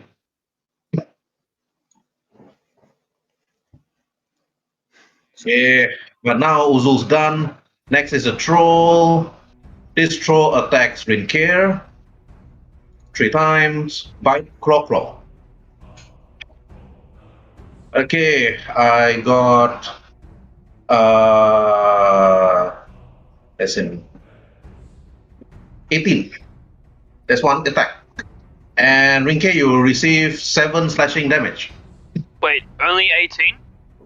Only the Yeah. 18? Okay, so he seven slashing. Only 18, he says. Okay, a barbarian. So 7 divided by. Okay, we'll go with 3 damage then. 44. Let's go. All I right, don't have double Orc, resistance. It's 9 damage, not 3. Wait, what? What? 18. Orc and Baruch. What? Orc and Baruch. No.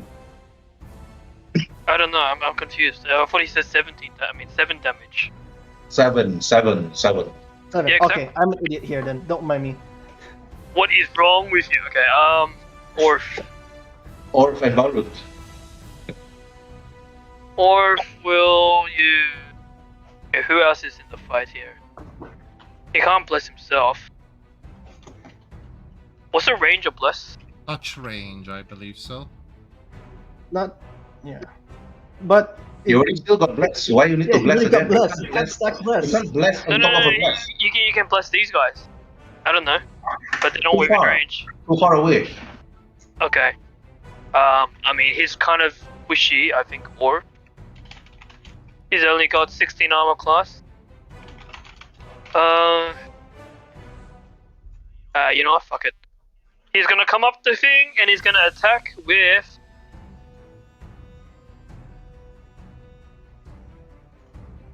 Actually, no. He's gonna touch Rhin'zey in a very sensual area and he's gonna do a wound. God damn it.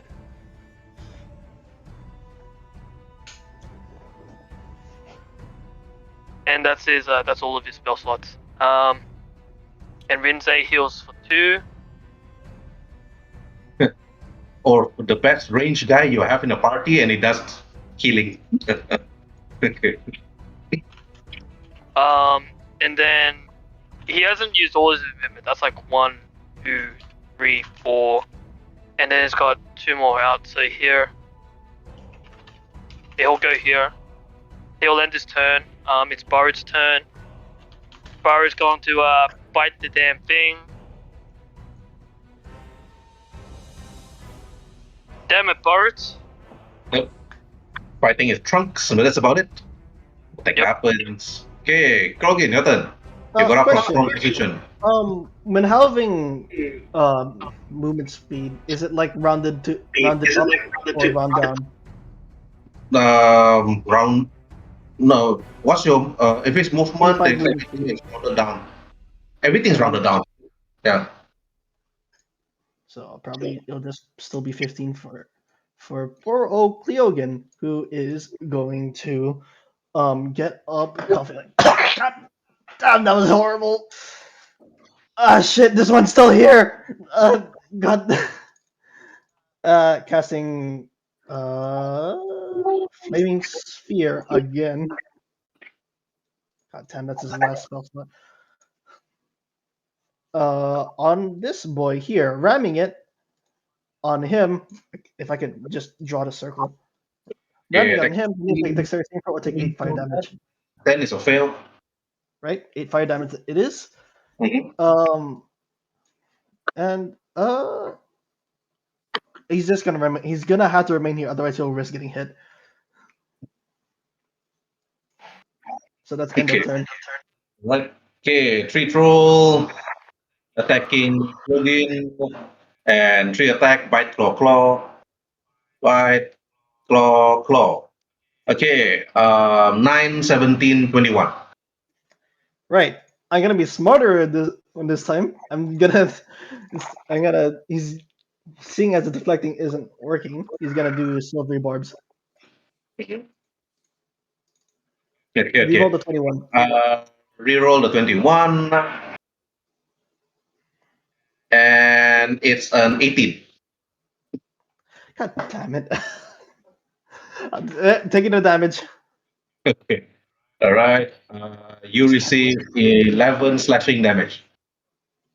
God damn it! Are you serious? Right. Okay. That's You're down again. down again. And Queen would be like, oh, damn it, again? I'm surprised that you cast. It's pertinent fool. Wait. I'm surprised when you stood up, you did not declare dash or disengage and just ran away from there. I can't because I cast a spell. No, Yeah. I mean before this, when you got up, just declare disengage and run away. I can't because I cast a spell. Okay. No, okay, sorry, your turn. Zarf. Sorry, Krogin is down again. Casting a spell and immediately got hit and down. Okay. Going to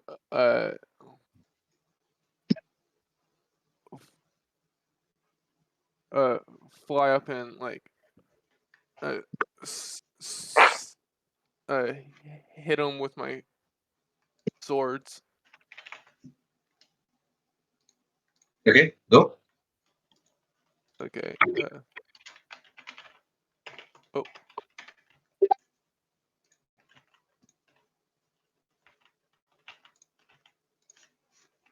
You charge.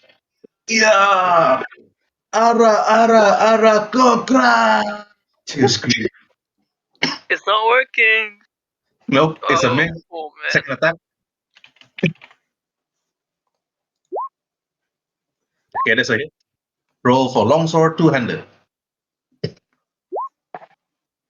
And this creature only -3. You still have 53 HP. Oh crap. Is there anything else I can do? 3. That's all. Because next is gonna be you. Okay, Rin'zey, your turn. Okay. Okay, it's finally his turn again. Okay, this time he will not do anything different. He's still in range and he's got plenty of rage left. I'll just use my glaive again. 1. That's a hit. And that's a miss. I'll roll it anyways. Okay, nope. Okay, hit them with that. That's that. And what do you call it? Bard has a reaction. Gonna use that, another 1d.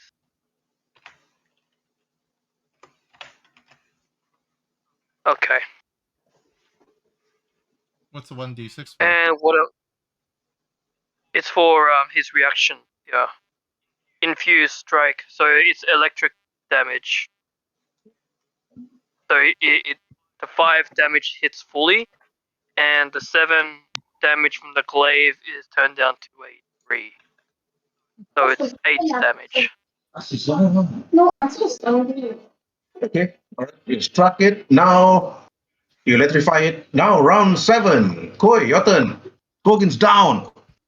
Yeah, wondering fool. I'm gonna have to take this thing down before I can help him with this time. She's going to. Koi's gonna run in, strike twice. 31 hits. It's Seaborn 7, strike. 3 That's a hit. hits, and That total. hey, I heard that reduction. Remember, it's a magical weapon. Does Yep. ignores Yeah, resistances. 7 plus 6. 7 plus 6 is 13. Okay, Yep. She's gonna retreat back here. right. Okay, that's done. Okay, Uzul, your turn. Okay, I'm gonna be first of all, I'm gonna be using my let me see my level 3. How many? I only have 2 spells of level 3, so I might as well use Guidant Bolt. Let me just check if anybody on a hit. Oh yeah, definitely. So it does work. I'm gonna use Guidant Bolt on this idiot and okay, here's 1d4. Oh man, dang it. You miss. Wait, my spiritual weapon attack. Okay, That's a hit. that's a hit, and using my level 3 now. That's 9 damage. Okay, you killed it. You chop off his head. He falls and dies. Finally. I just have the spiritual weapon basically stabs the head and kick the head away. Like Okay. throw it as Yeah, far away yes. from the A body. sword kicks the head away. Yeah, sword using as a golf stick. Okay, you want to move or stand there? I'm gonna be moving. That's 5, 10, 15, 20, and 25, and 30 basically here. And that's it. Okay. All right, now it's Orth and Barut. Orth and Barut, the troll got chopped off. Okay, Orth is going to move 30 feet. 5, 10, 15, 20, 25, 30. And he's gonna shoot the longbow at the troll. With sharpshooter, because it's got sharpshooter.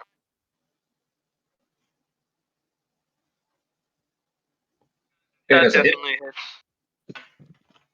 And you can add 10 damage on top of this. That's 8 damage. 16 damage. 16, Yeah. so he's got resistance. Yeah. 16, 8 damage. Nice. All right, Barut. And Barut is going to follow 40 feet, so 5, 10, Wait, 15, you're 20, using sharpshooter. You do know with sharpshooter you'll be missing because it's -5 from the attack itself. So if you're -5 from 17, that's 12. You actually miss. You don't hit. You miss. Oh, that's a shame. wait, isn't Yeah. it to the damage, not the... No. No, -5 to attack. -5 to attack, but you get the +10 if you actually hit him. Unless you... I know because I use it. I used it. Yeah. Okay, In that case, I won't use sharpshooter. Roll for bless. Just take 3 piercing damage. Roll for bless.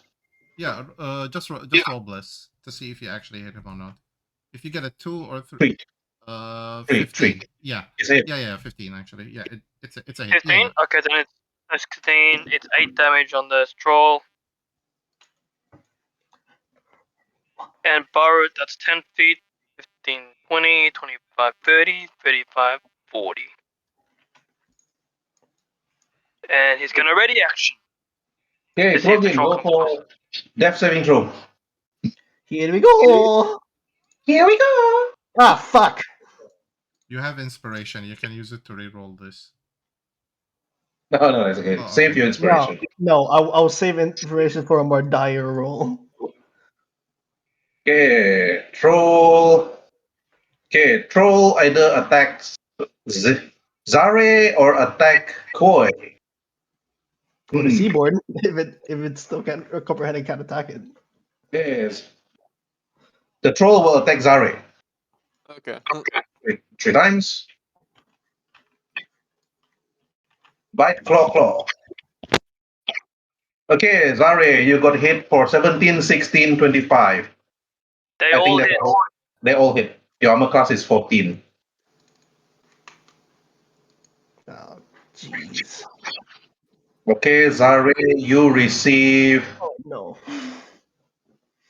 Wait. Let me do my math. 15. Okay, Zare, you receive 26 HP damage. That's not that bad. Okay. It's not that Oh, it's only 26. Nothing to worry about. Okay, I'm down to 12. Okay. Don't worry, walk it off. Yeah, you walk it off. Okay, Zare, now it's your turn. Fine. Yeah, Koi's been on 7 this entire time. Deal with it. Okay, Yeah, just be lucky that the troll didn't throw a rock at Koi. okay, I'm going to hit him with my 2 handle long sword, and I'm also going to Well, why not? put in. Instead of attacking, why not just go down, pull the dying guy with your flying with your talons to a safer distance rather than attacking. That way, Oh, they can okay. help him out, and you can just pull him out of danger at half of your movement speed. Okay. So half of my flying speed is actually That should be like roughly around here. 25. Or here. Here or 25 those actually. areas. 5, 10, 15, 20, 25. If it's 25, should be around here. Yeah, but he'd have to use movement to go fly down as well. Because all together my flying speed is actually 50. Yeah, and he already moved. Let's just say he moved depending on how high he was. It's still a very large distance. I guess it's 10 or 5 feet. If it was like not that high. Anyway, where do you want to pull him? To which direction?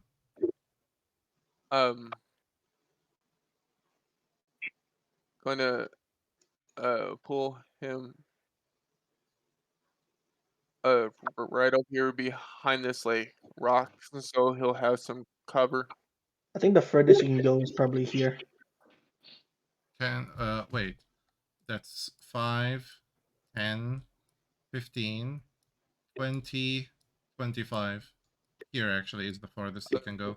If it's half movement speed. Okay. 5, 10, 15, So 25. think he's still behind that rock to have some cover. Okay, attack opportunity. Claw. 14. I roll a 14. So attack. Who's this? Okay. Yeah, not for Krogin, for Zari. Sorry, what? Okay, Zari, you take 9 slashing damage. 9 slashing damage, so I'm down to 3. 3 HP. Welcome to the low HP club. Okay, Ring Care, your turn. Okay, Ringcare will 5, 10, 15, 20, 25, 30, 35, 40. That's 5, 10, 15, You can hit with 20. your javelin. Or you can I dash. can. Yes. Yes, you within can. range, man. Dash is only in a straight line though, so I can't No, do that. no, it isn't. No. No, it isn't. It just doubles your movement. No, No, javelin is not straight line. No, as long as you're within dash range. is only in a straight line. You cannot dash diagonally. No, Exactly.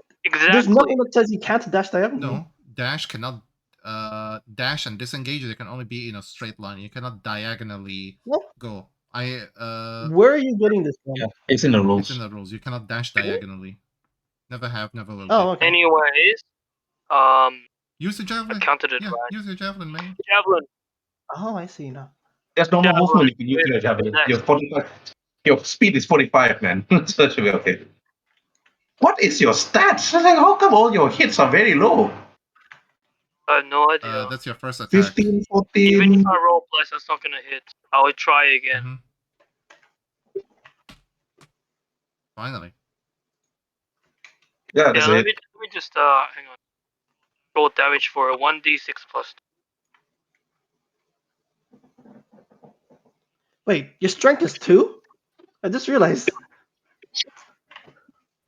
I mean plus 2, you know. Did that go? Did that roll? Yeah, there's a hit. Okay. Damage. I'm rolling. It's not allowing me to. Screw it. I'm Nice. gonna refresh.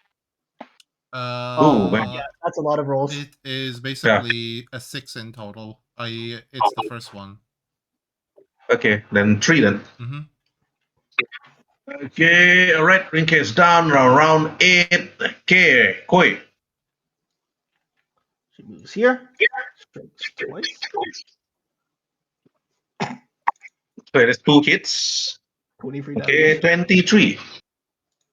Any more thing? Any more? Yep, the Seaborn. Okay, Seaborn. 18. And finally, That's Seaborn hit. 1. Wow, okay. Wait, why is it 1 plus 0? Actually, no, it doesn't add my fucking smash rate. Maybe not. I'm an idiot. Don't remind me.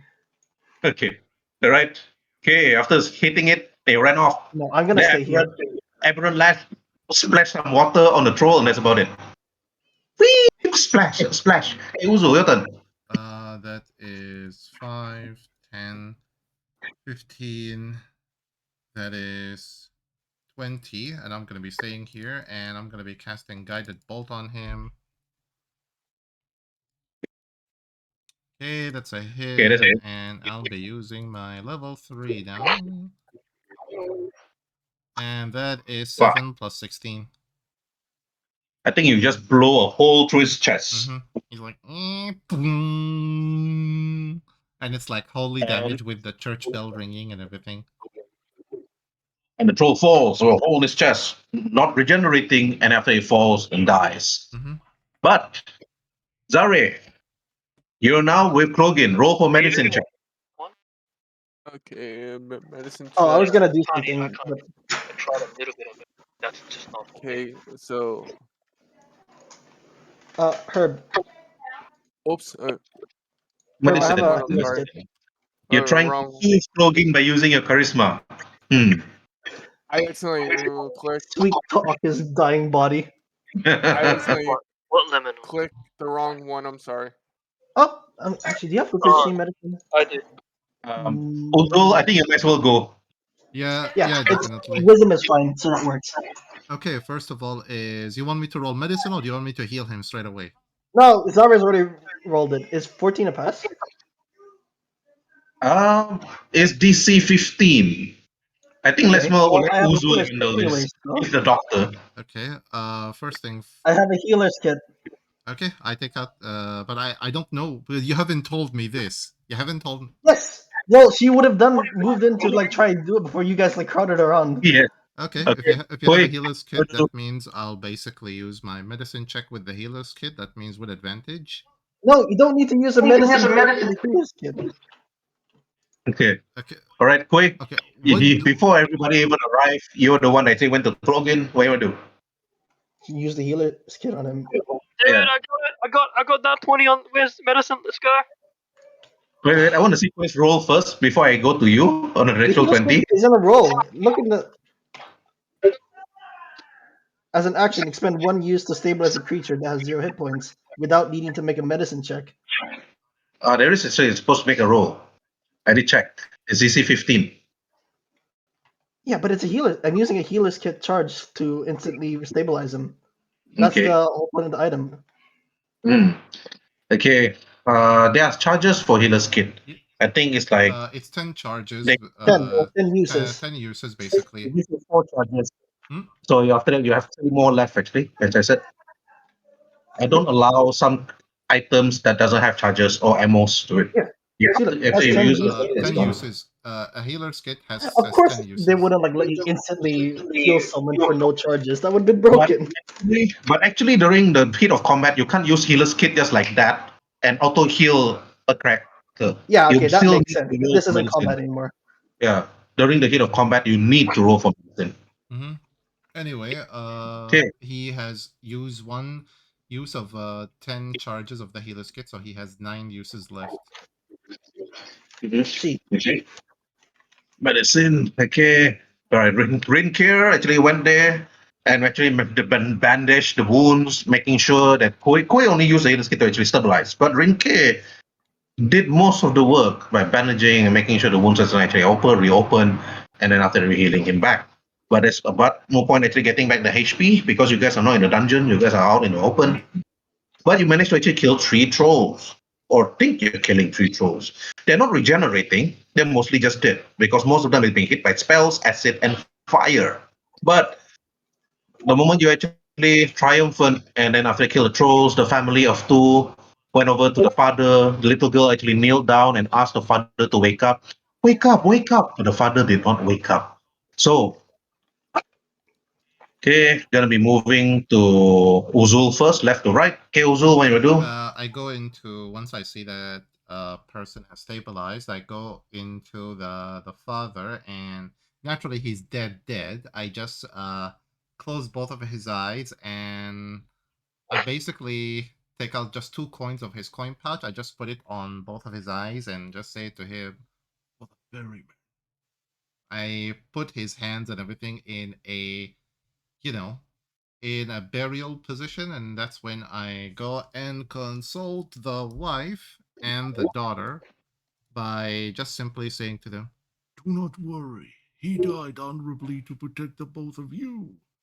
If you're alive, that means his memory will be alive within you. We just need to give him an honorable barrier. As the god of passage will help him. Okay, Koi went over to you, and then after telling you, whispering to you, and say, like, Uzul, just become a widow, and so on. Roll for persuasion. okay.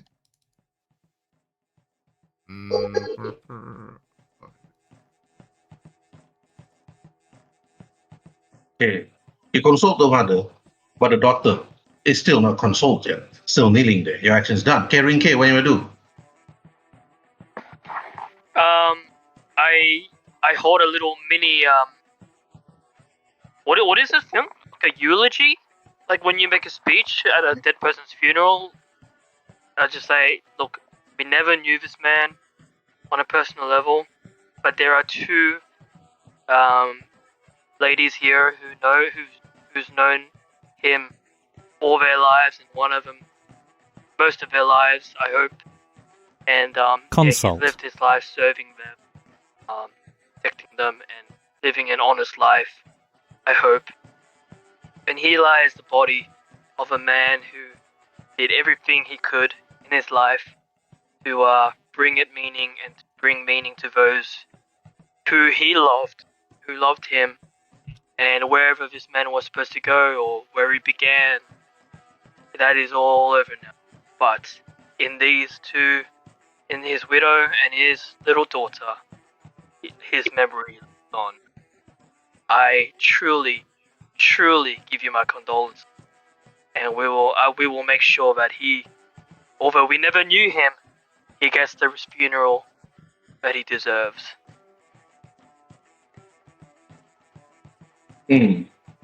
Yeah. Then, okay.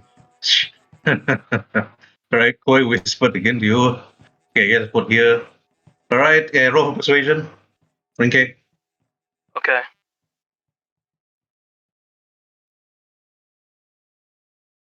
I mean, I just rolled a nat 20 on medicine, so I don't expect something high. Okay. Can I use Alright. inspiration? Sure, go ahead. You sure? Are You're you still gonna get sure? Wait. We're not even close to level up. No, no, You no. better save it, man. No. Inspiration is depending on. You're still I gonna get care inspiration. about this person, okay? Even if he's like an NPC or like he died, okay? Okay. Didn't Okay. he never asked for it? Mm-hmm. Roll. Oh, come on. That's a Even shame. worse. Okay. The young girl just look at you, look at the father, and cried even louder this time. The mother tried to console her. There's nothing much. Okay, Krogan and Koi. Krogan is still very, very injured. You're bandaged. You're just like Koi, limping. Koi is like lifting Cleogan over her shoulder, like literally just like one arm lifting him up. Uh, kind of like a baggage basically. Okay. And she Yeah. sort well, she doesn't really care much about this death. She sort of looks at the crying child and kind of tries to balance herself as she crouches down to the child and cleans her up by casting prestidigitation and simply pats her in the head and says, "You were quite brave. Now continue that bravery, and then your father's death will be one that would help propel your life to a better future. It is something that he would have sought for." Okay. Roll for persuasion with advantage because of your prestigation.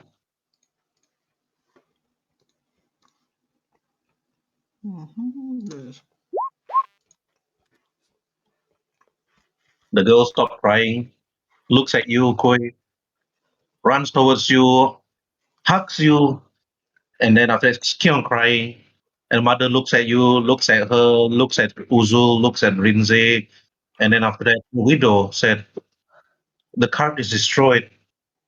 There's no way that we can bring our belongings and everything else to Restum. And I our can try horse is carrying. dead, perhaps eaten by the other trolls." We can help you. If you would like, I can help carry some of that luggage. We can try and fix the carriage. As for horses, we're a strong, able-bodied men.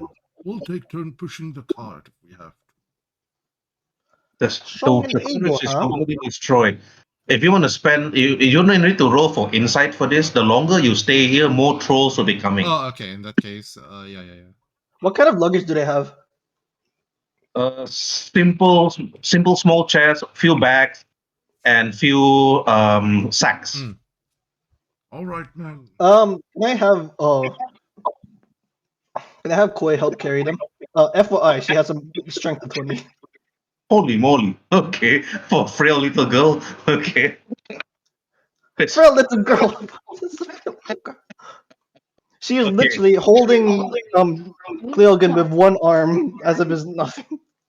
But okay, are you gonna be leaving the father's remain here or bring the remain back to CZ Rester? We can't have I'll a leave the that up corpse. to. I'll carry him. Wait. Well, we might as well just wrap it in a funeral blanket or something and make sure it's, tightly around the body and so that, it won't even rotten and everything. Unless you guys want to bury it here. I will not be carrying any corpses. Mm-hmm. Burying it here could be bad news. As a cleric, you shouldn't even bury a body in the middle of nowhere because the soul won't be rested. Oh yeah, Eventually, you're just meeting I'll another take undead. the body. I'll take the body after I wrap it tightly, like how they do in ancient Chinese burial, by wrapping the legs and everything, and it's all of it like tightly. What are you wrapping it with your cloth? Can I carry him? I wanted to do funeral not carrying it. You can carry it easily, Rinke. Mm-hmm. Dad, Okay. can I carry the corpse? The remains of the father isn't really that heavy. Mm-hmm. It's roughly about what, 60, 65 kg, which is simple carrying for you. Mm-hmm. How much is their entire luggage? Is the thing? No, it's not that much. It's easy to carry, but you can't leave the car. The car is useless now. Oh yeah, definitely. Yeah. We just do. Koi I will get carry control of the the man? luggage and I want to carry him. Anyway, let's just I'll take distribute. We control of the basically man. distribute everything among ourselves, and we just carry everything with us. Along the way, Uzul basically preaches, preach to the choir type of thing, and yeah. Okay. All right, Zari, how about you? What are you gonna do? I'm gonna help carry their items to their destination. Okay. All right. yeah, offering It'll be Koi easily will done. let you help carry. Okay. All right. After you carry most of the belongings, most of you carry some of the belongings, and then Rhin'zey, Rin'Kir carrying the remains of the father, and then after that, Uzul, Koi, and Krogin making sure that the wife, the widow, and then the daughter is actually led back towards his restum, and it was actually 1 or 2 days journey. You guys make camp fully. You guys make camp and rested, and then actually arrive at his restum, trying to actually avoid as much of the dangers as possible, avoiding going through the swamps and forests, and making your way using the roads. As you arrive, the gates open. You see the guards, human and tabaxi otherwise, greeting the rest of you. And then you see one tabaxi wearing a black armor, removing his helm, and said, Rin'Kir, Uzul, you guys look like a bunch of mess. But you all actually explained what actually happened. But as you're about to actually continue and say what you wanted to say, the guard actually see what actually happened. The bandages on Krogin, the scratches on Rin'Kir, and also from the others. But the guard looks to you all and said, you all should actually rest and perhaps need to report this back. However, Rin'Kir, the guard looks to you. Your father, even to you, Uzo, your father, Durotan, is here, but he left for the northern gate. I'm not too sure where, but we don't have much explanation. However, there's this. I believe you all should actually rest and then return back because we are out of time, and then we have to continue this during the next session. The Tabaxi said, and then to be continued. Okay.